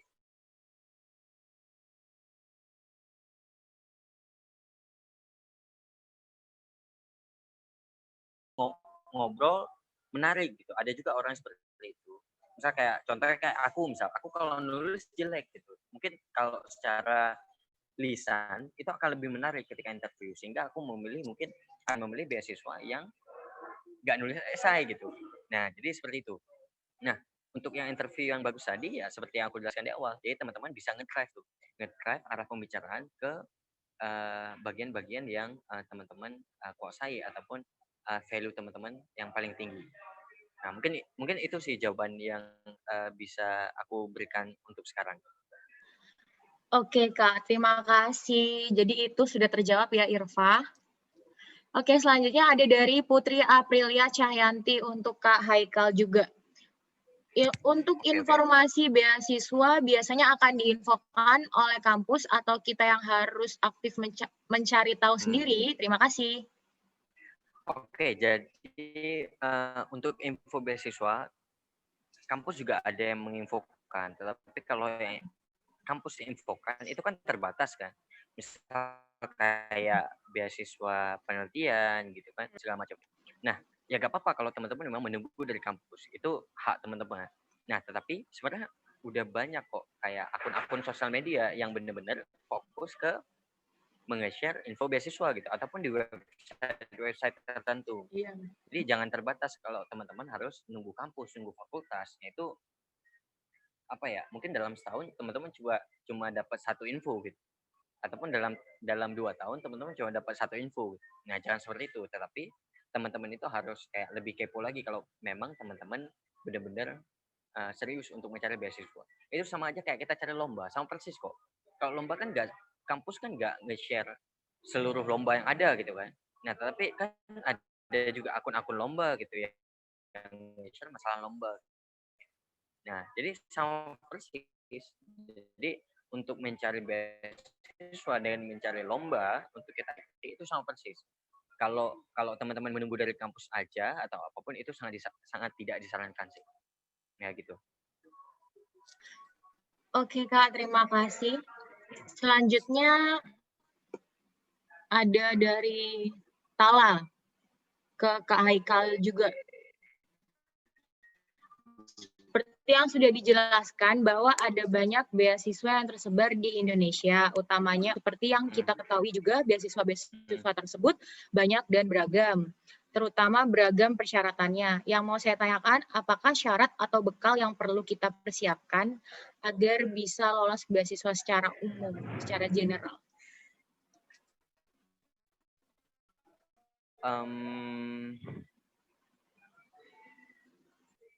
Bekal, mungkin apa ya? Kalau bisa aku rangkum, bekal yang paling utama adalah optimis. Nah, optimis dalam artian itu teman-teman percaya diri aja gitu. Kalau teman-teman percaya diri aja kan beasiswa banyak kan. Ya udah apply aja banyak gitu. Jadi kayak berkasnya kan biasanya relatif sama gitu. Kecuali kayak ada yang suruh ngisi form tertentu di website mereka gitu ataupun kayak mereka ngasih formulir untuk diisi segala macam. Nah, tetapi kan intinya kayak kayak ya kalau yang beasiswa yang hanya kita mengumpulkan berkas, jadi kayak mungkin berkas siapa yang menarik ataupun gimana, aku nggak tahu gitu kan. Nah, jadi dalam artian kayak teman-teman percaya diri sama teman-teman, teman-teman kemantapan gitu dalam artian kayak berkas juga udah lengkap segala macam. Nah, untuk percaya diri tersebut kayak percaya diri ke CV, jadi teman-teman itu harus mengisi CV teman-teman. Nah, cara mengisi CV teman-teman itu ya dari berorganisasi, ikut kepanitiaan, ikut seminar juga bisa kalau bisa aku tambahin. Karena di Jarum juga kemarin kita juga diminta untuk mengisi seminar-seminar yang pernah kita ikuti. Dan alhamdulillah aku aktif ikut seminar dan saya itu jadi poin tambahan buatku gitu. Nah, jadi ini tips juga buat teman-teman bahwa seminar juga sangat penting untuk teman-teman ikutin. Dan kalau bisa kalau teman-teman udah ikut ya dicatat gitu. Kepanitiaan yang udah diikuti dicatat. Nah, mungkin di bagian CV juga yang bisa aku kasih tips and trick adalah teman-teman itu apa ya? Banyak temanku yang mereka tuh gimana ya? Terlena gitu ya. Terlena tuh dalam artian dia tuh CV-nya tuh panjang banget. Nah, panjang banget dalam artian dia tuh prestasi di SMA tuh banyak banget atau di SMP tuh banyak banget. Nah, jadi gara-gara prestasi yang udah banyak banget, CV-nya mungkin udah berlembar-lembar, sehingga dia tuh kayak ngerasa CV-nya tuh udah cukup gitu. Nah, jadi itu yang harus teman-teman apa ya? Teman-teman kaji lagi. Gitu. Nah, dalam artian, jadi yang mereka butuhkan adalah achievement ataupun aktivitas teman-teman yang relevan. Gitu. Relevan di sini adalah dalam artian itu nggak terlalu lama, nggak terlalu jauh. Gitu. Dalam artian kayak teman-teman di SMP ikut Olimpiade biologi gitu. Di SMA nggak ngikutin lagi gitu. Di kuliah juga nggak ngikutin bidang biologi lagi gitu. Jadi udah nggak relevan. Dan juga misal kayak teman-teman juara azan gitu. Misal udah di SMP, di SD gitu. Dan itu juga teman-teman masukin ya nggak masalah sebenarnya. Cuma yang harus teman-teman ingat adalah ketika teman-teman misal kuliah nih, ya selama kuliah teman-teman melakukan apa gitu. Jadi jangan terlena dengan apa yang teman-teman lakukan ataupun teman-teman achieve di jenjang-jenjang sebelum sekarang gitu, ataupun yang kurang relevan lagi. Nah itu, mungkin itu sih. Oke, thank you banget Kak Haikal atas penjelasannya. Selanjutnya kita punya pertanyaan buat Kak Yuda dari Desya Padisya nih. Tadi sempat bahas tentang passion itu kan bisa dilihat dari hobi. Mau tanya berapa lama waktu yang kakak luangkan untuk melakukan hobi kakak? Ini pertanyaan sekalian untuk Kak Haikal. Mungkin dari Kak Yuda bisa menjawab terlebih dahulu. Oke, jadi kalau dari hobi sendiri ya emang passion memang kalau kita lihat itu kaitannya lebih ke hobi dan hal-hal yang memang kita sukai. Nah, cuman gimana sih sebenarnya kita bisa membagi waktu antara mana hobi yang sebagai mahasiswa dan juga mana hobi yang memang itu bersifat destruktif ataupun obsesif gitu. Jadi sebagai contoh, ketika kita punya hobi main game, ya main Mobile Legends gitu. Nah, mungkin kalian udah pro nih, kalian udah expert gitu. Nah, cuman in this case sebenarnya banyak orang-orang di luar sana yang mungkin lebih jago daripada kalian, dan kalian dengan main ini berulang kali pun nggak akan membuat kalian mendapatkan uang, ataupun mungkin justru kalian melimpahkan uang kalian ke situ gitu. Nah, di sini gimana caranya buat membagi waktu? Kita lihat dulu. Kita harus klasifikasikan antara hobi yang harmonis, di mana hobi yang harmonis ini hobi yang sejalan dengan yang bisa diterima dengan lingkungan dan juga memberikan manfaat ke lingkungan. Dan kalau misalnya hobi yang destruktif, seperti misalnya kita main game dan kita sampai lupa waktu, itu saran dari saya, alangkah lebih baiknya kalau misalnya kalian bisa set waktu nih. Jadi ketika kalian sudah melaksanakan kewajiban kalian, let's say udah melaksanakan tugas gitu. Nah, terus kalian set tiap minggu, oke, let's say untuk main game nih 1 jam per hari gitu. Dan emang kita sebagai manusia yang taking control of ourselves, kita yang bisa ngontrol gitu. Jadi sejauh mana dan seberapa lama kita main game. Itu mungkin contohnya sih ya. Kalau mungkin lebih saya dulu ketika saya waktu kuliah, justru dengan berorganisasi itu saya menemukan hobi yang baru gitu. Sebagai contoh, ketika saya di ECDC, saya bertemu dengan banyak teman, terus saya melihat berbagai sudut pandang yang banyak dari teman-teman lain. Nah, di situ malah kadang merasa lebih challenging gitu. Dan dengan itu sebenarnya hobi yang kita dapatkan malah justru lebih bermanfaat bagi kita. Nah, mungkin bisa kita klasifikasikan dulu ya. Hobi yang mana yang tergolong di hobi yang mana yang kita punya itu. Mungkin gitu kalau dari saya. Oke, terima kasih Kak Yuda. Selanjutnya mungkin Kak Haikal bisa menambahkan. Oke, kedengeran ya? Ya. Nggak bisa menjawab hal ini ya, karena aku ngerasa kayak aku tuh orang yang bukan nggak punya hobi sih. Maksudnya kayak hobiku beragam gitu. Dalam artian tuh kayak kalau dibilang, misal aku bilang hobiku main futsal gitu. Ya aku senang main futsal, tapi nggak aku lakukan terus-terusan. Jarang-jarang juga gitu. Misal kayak aku hobinya nonton bola gitu. Ya hobi juga, tapi yang lain juga aku seneng ngelakuin. Jadi untuk ketika orang tanya kayak aku hobinya apa, aku nggak tahu bilangnya. Jadi masalah pembagian waktu juga apa ya? Maksudnya mengenai hobi aku nggak tahu cara jawabnya gimana gitu.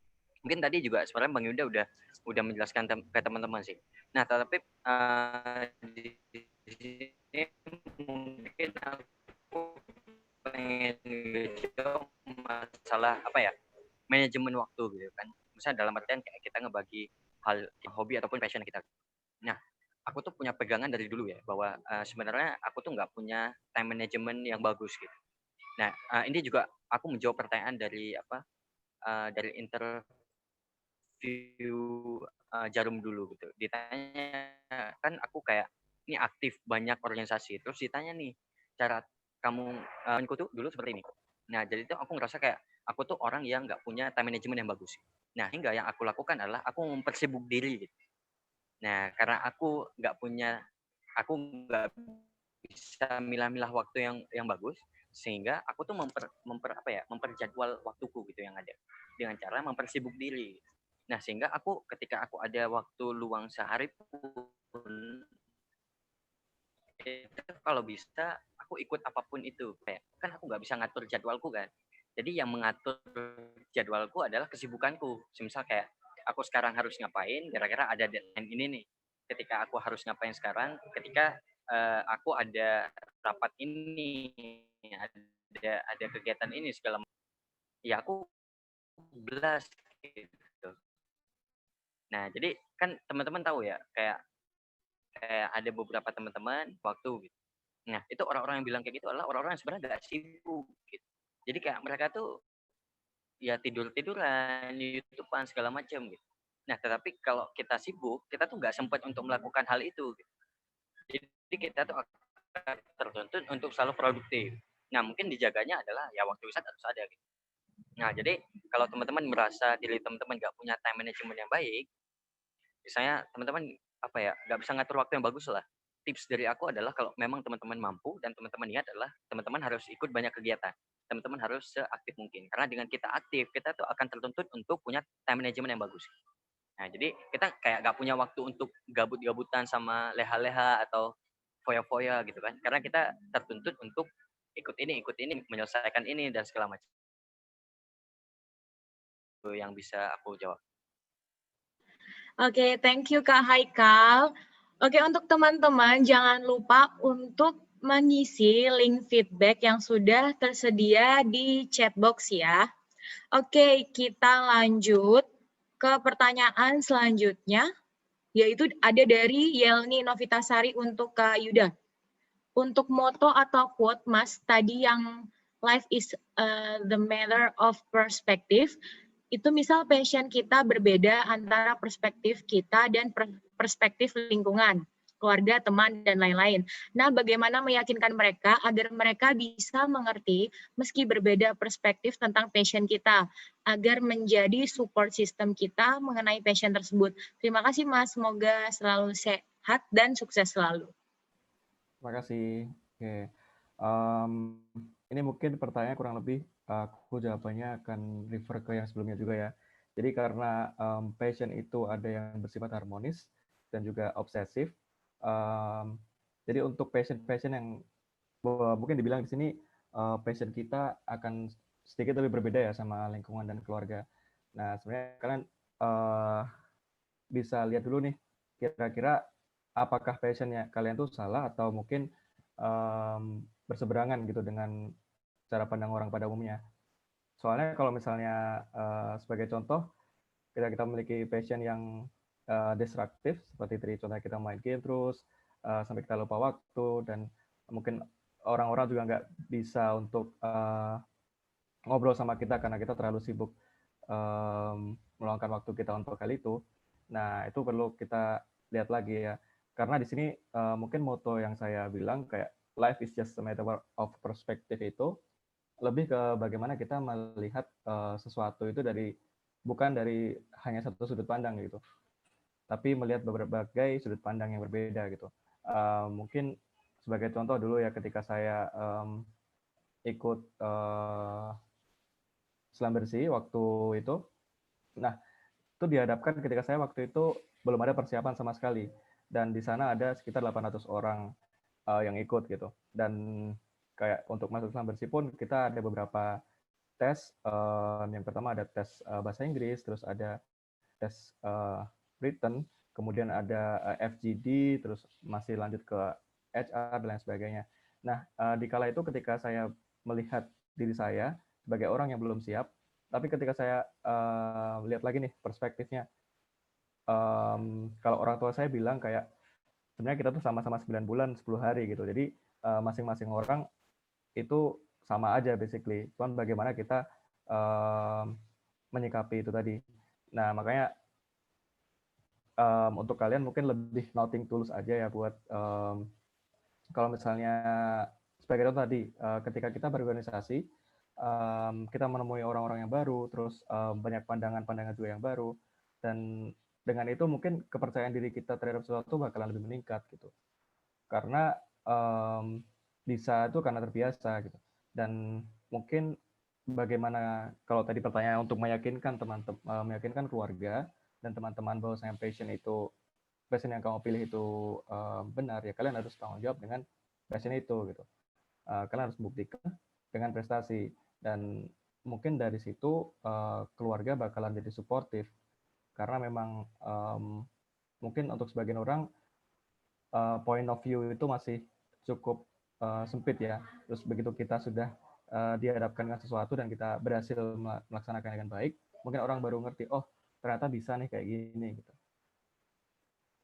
Jadi memang ya mungkin untuk meyakinkan keluarga dan sebagainya, kita harus buktikan dengan prestasi gitu. Oke, buktikan dengan prestasi ya pokoknya ya Kak. Sip banget. Oke, selanjutnya kita punya pertanyaan dari Alicia dari Teknik Perminyakan 2020.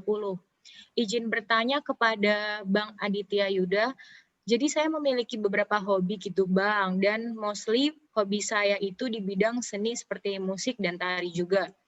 Nah kan saya kuliah itu di bidang teknik dan orang tua saya juga ingin saya lebih fokus di bidang akademik daripada hobi saya tersebut.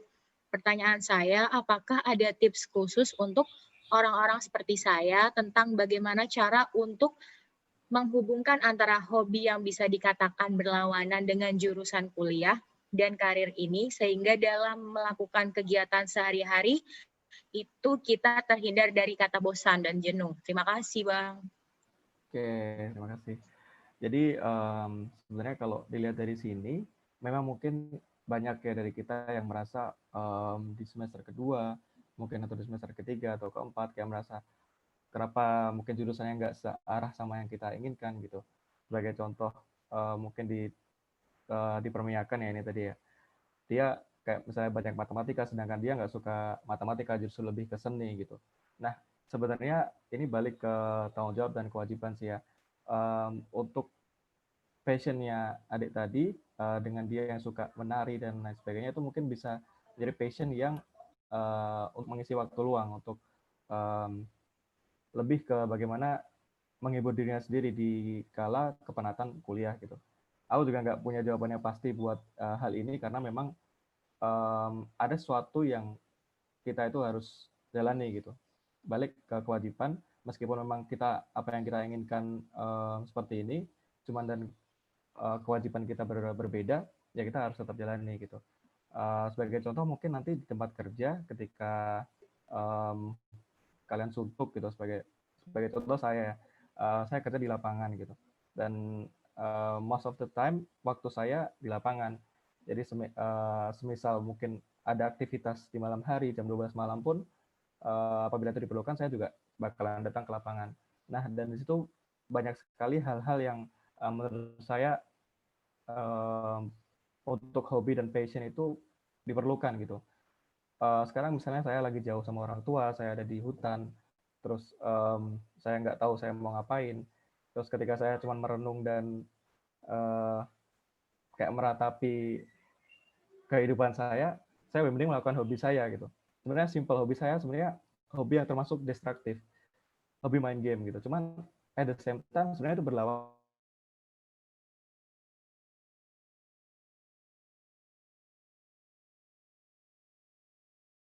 banyak kerjaan dan sebagainya. Begitu mungkin. Boleh nambahin nggak, Pink kan? Oke, boleh banget, Kak. Nah, Silakan. ini soalnya aku juga baru tahu sih. Jadi contoh kasusnya, ini ada contoh kasusnya. Teman-teman tahu Just No Limit ya? Tahu ya? Tahu YouTuber. Nah, jadi Just No Limit itu kan ya dia kan dulu seneng banget kan main Mobile Legend. Nah, gara-gara dia seneng main Mobile Legend, dia main terus-terusan. Karena dia hobi tuh, dia tuh main terus-terusan. Kemudian itu jadi pekerjaan dia. Nah, tetapi baru-baru ini di sebuah interview dia tuh mengatakan bahwa dia tuh nggak menikmati lagi gitu untuk bermain Mobile Legends. Nah, di sini yang pengen aku sampaikan adalah pelajarannya adalah beruntunglah kita orang-orang yang punya hobi yang di luar dengan pekerjaan kita ataupun di bidang kita.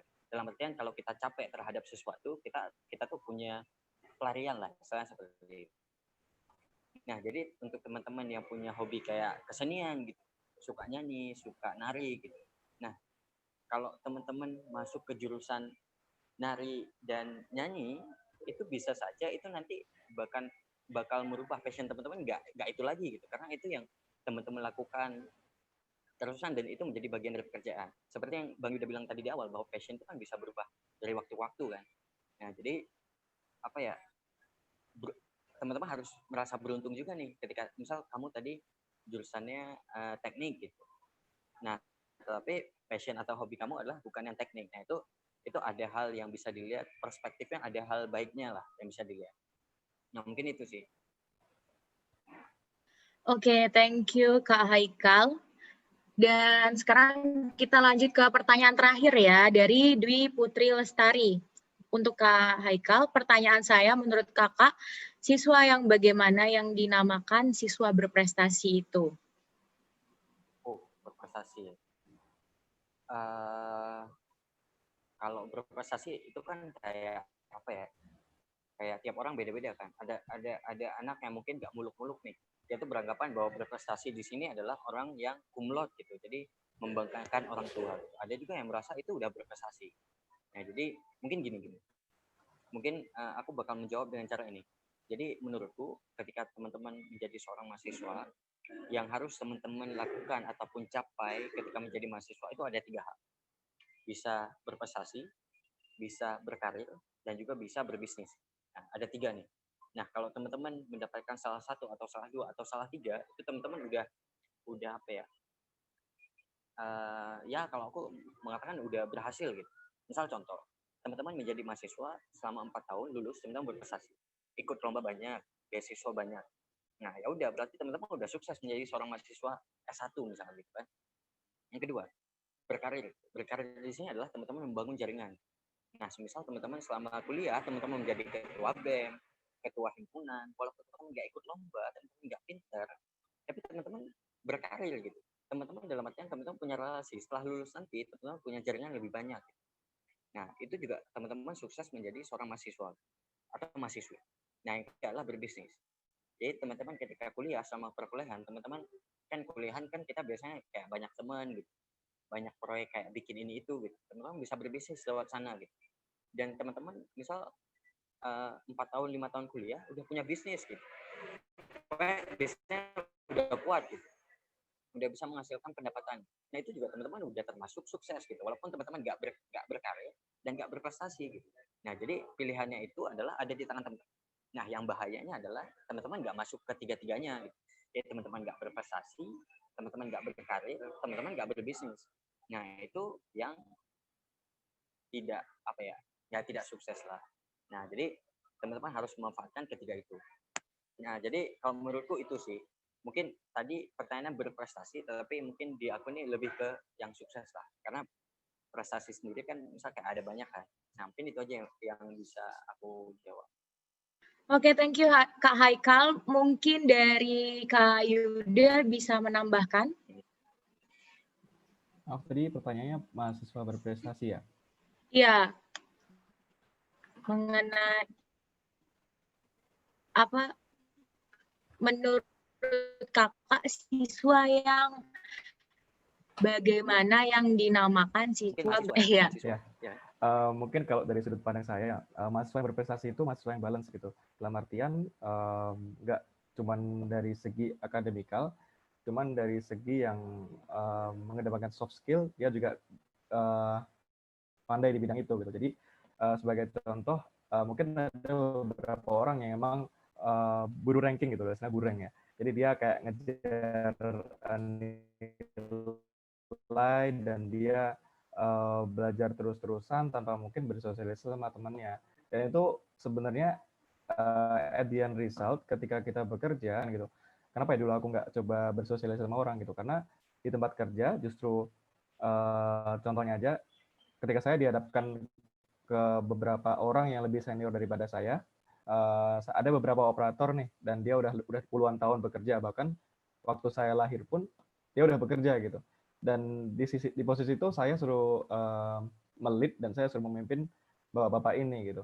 Nah, sebenarnya ini lebih ke kalau misalnya kita lebih mengedepankan masalah akademis ataupun kita mengatur gimana baiknya, itu nggak akan ketemu gitu antara bapak-bapak yang udah senior yang dia udah punya caranya sendiri dan mungkin dengan kita gitu. Nah, that's why mungkin itu tadi dengan mahasiswa yang berprestasi itu adalah mahasiswa yang balance antara akademik maupun juga kegiatan-kegiatan di luar kegiatan di perkuliahan gitu. Oke, thank you banget Kak Yuda atas jawabannya. Dan sebelum kita tutup nih acara pada hari ini, aku mau minta sepatah dua kata dong dari Kak Yuda dan Kak Haikal. Mungkin dari Kak Yuda bisa duluan. Untuk teman-teman ECDC. Oke, buat teman-teman ECDC ya lanjutkan ya teman-teman, tetap aktif di ECDC. Mungkin kalian bakalan bakalan merasakan manfaatnya itu nanti gitu. Sebagai contoh mungkin saya juga manfaatkan gimana sih rasanya kayak kadang kangen gitu balik ke kehidupan mahasiswa gitu dengan banyak orang dan banyak pemikiran yang luar biasa gitu. Nah, saran saya sih ya tetap berorganisasi, tetap dan juga jangan melupakan akademis juga.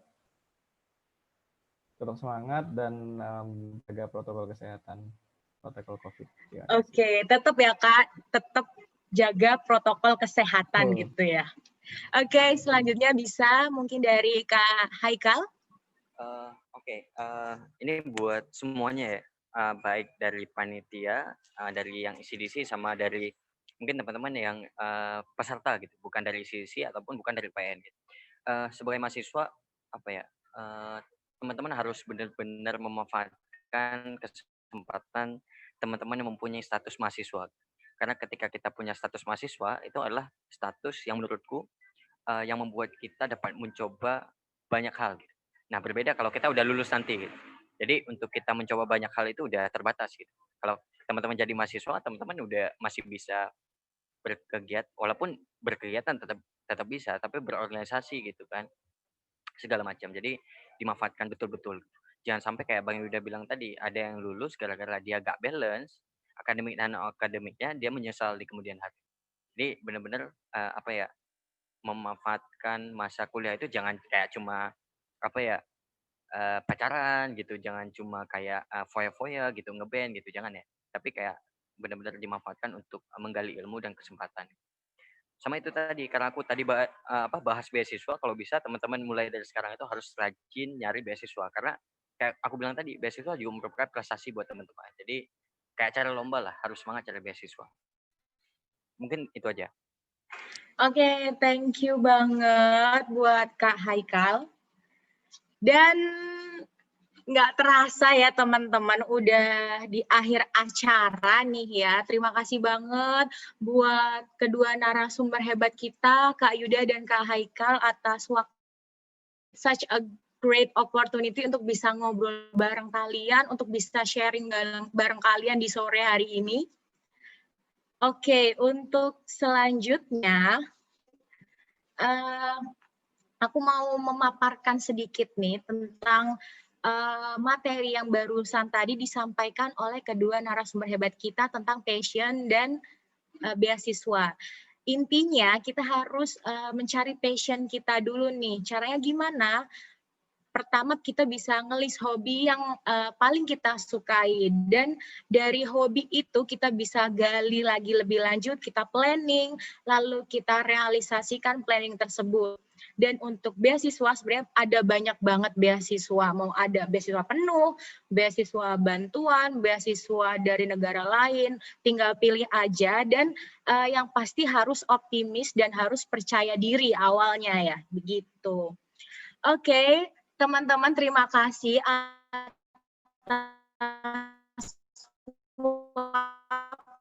waktunya. Dan untuk acara selanjutnya akan aku oper lagi kembali ke MC kita, yaitu Sabil.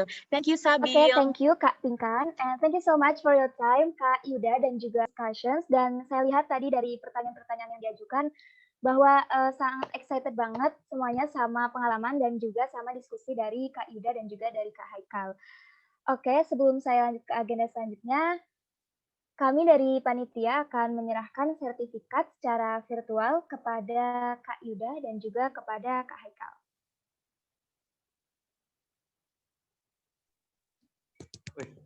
Baru pertama kali ini megangnya gimana nih?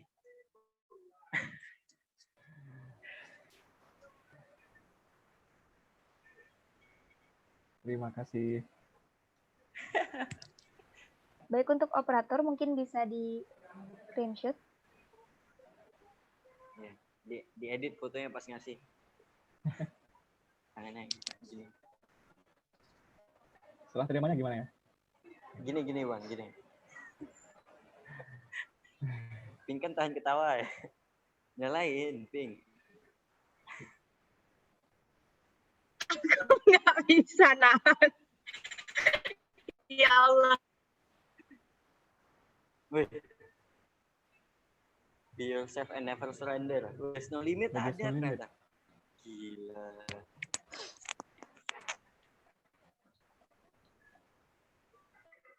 Oh, ini di screenshot ya? Ya. Oke. Ya, udah hilang. Yang screenshot siapa? Kita yang screenshot.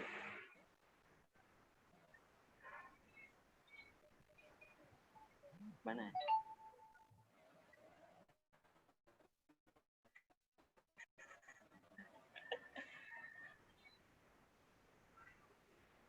Ketawa terus ya.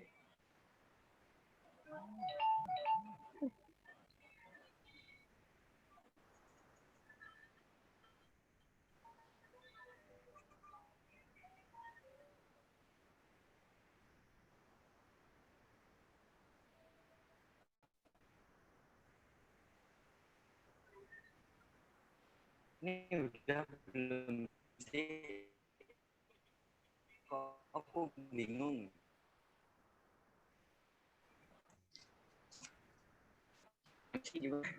Udah.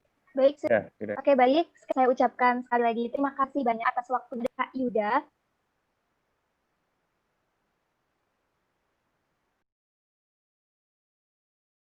Haryati sebagai advisor of ECDC. Baik, saya akan menyapa Ibu Emi. Ibu Emi, selamat datang Ibu Emi. Hello, hello everybody. Halo Ibu. Can you hear me? This afternoon, yeah. So good luck for you all in continuing your activity, continuing your life, yeah. So be successful for both of you, Mas Yuda and Mas Muhammad Haikal, and also all the members of ECDC. I'm very, very glad to find you so spiritful to hold this kind of activity. Good moderator, good masters of ceremony, good what we call you, Mas Zaki. Okay, can you hear me? Yeah, Bu. Hello. Yeah, we can hear you. Hello, can you hear me? Yes, we can, Miss. Yes, okay, yeah. I'm very, very proud of you, yeah. And for the operator, well, it's very, very nice, yeah, nice. I'm glad to find you so spiritful to do all the activities in this pandemic season. Okay, I hope it will not be too long with the COVID-19 pandemic, yeah, and so that we can meet each other directly, yeah? Okay, but with daring, it's very, very nice. Thank you very much for your, for your spirit to cover everything, to keep on, developing your learning English, and also keep the existence of ECDC, ya. Selamat untuk ECDC, maju untuk ECDC, ya. Oke. Thank you very much. Wassalamualaikum warahmatullahi wabarakatuh. Assalamualaikum warahmatullahi wabarakatuh. You're welcome. Yeah, you're welcome. Baik, untuk agenda selanjutnya yaitu pengumuman untuk 3 pertanyaan terbaik yang telah kami sampaikan di awal untuk mendapatkan door prize pada hari ini. Oke, langsung saja saya umumkan untuk 3 pertanyaan terbaik. Untuk pertanyaan terbaik ketiga yaitu kepada Kak Yelmi Novitasari. Kak Yelmi.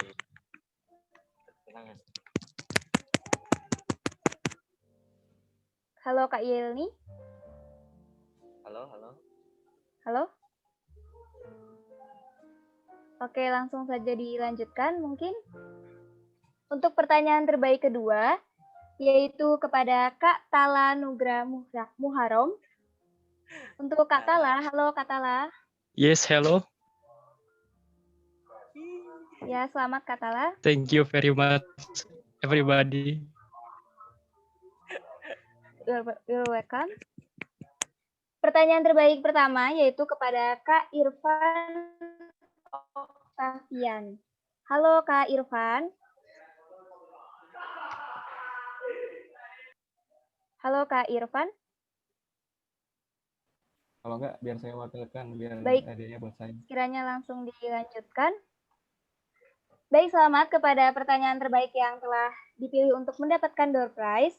Dimohon untuk para pemenang yang telah disebutkan untuk segera chat kontak person yang kami sudah sediakan di room chat untuk konfirmasi pengambilan door prize. Oke, thank you so much. Untuk agenda selanjutnya yaitu kita ada sesi dokumentasi dulu untuk acara webinar pada hari ini. Dimohon untuk para peserta yang belum menyalakan kamera, dimohon untuk bisa menyalakan kamera terlebih dahulu untuk sesi foto bersama.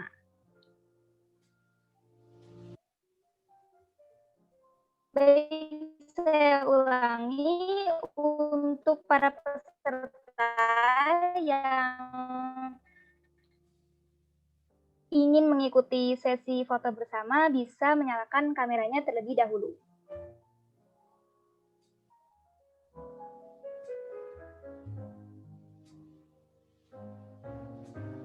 Baik, ini baru satu slide. Untuk slide selanjutnya bisa dinyalakan kameranya.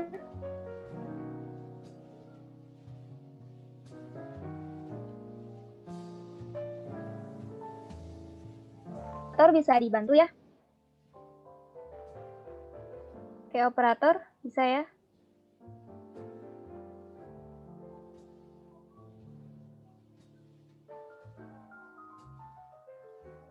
Baik Kak Berlinda.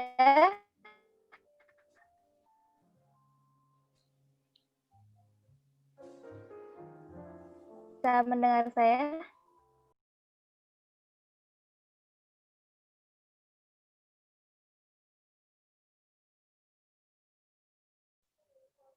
Untuk slide selanjutnya. 1, 2, 3.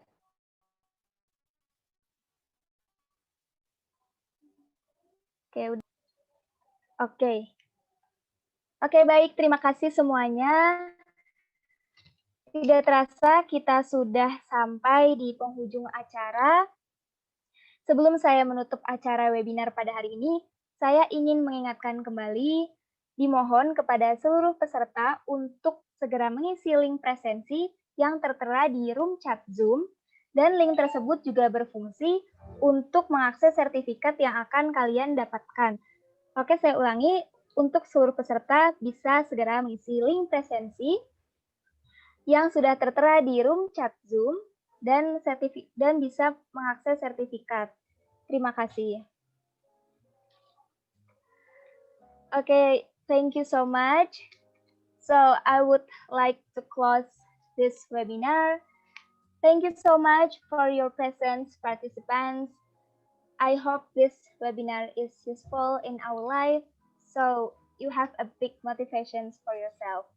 As a moderator, as a master of ceremony, I do apologize if there were mistakes.